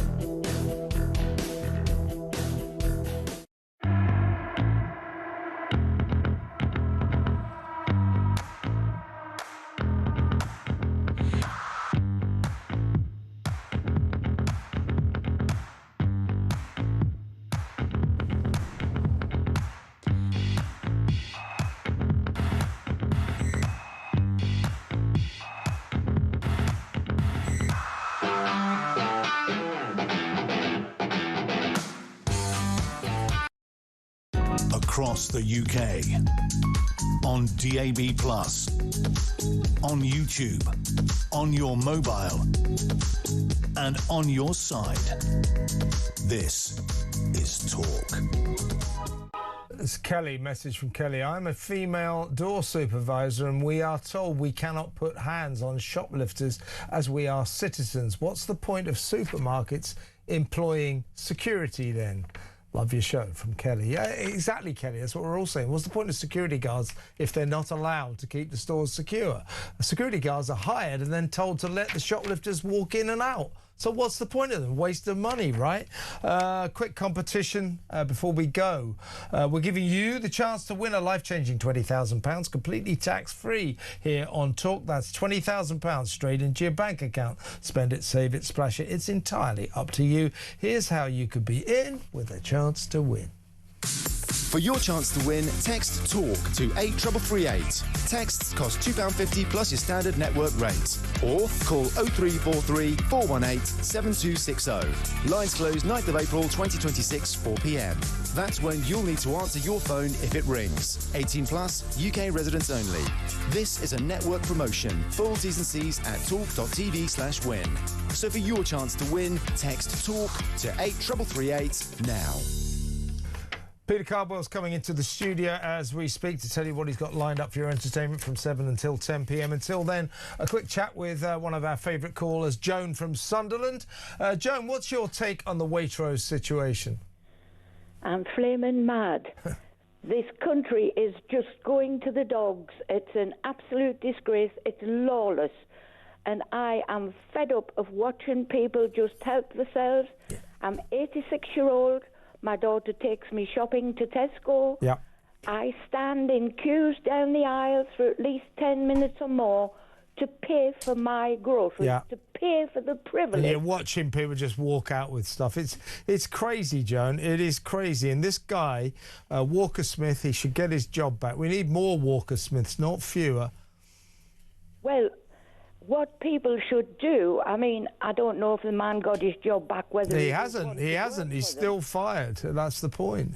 Well, even if he got his job back, would you like to work for cretins like that? Well, I think they've certainly got a wrong policy here. Joan, I'm with you all the way, and stay safe and keep calling. Good to talk to you as always. Joan in Sunderland. Peter Cardwell's in the studio. How you doing, mate? Hi there. You're absolutely right. We do need more Walker Smiths, and it says so much about the upside-down, topsy-turvy, ridiculous nature of our society that he gets sacked, and we're in a situation where people are sacked for that. It's absolutely stupid. It is stupid, and as I say, it's not for us, people like you and me, to tell people what to do in these situations. It's up to people to make up their own mind. We're not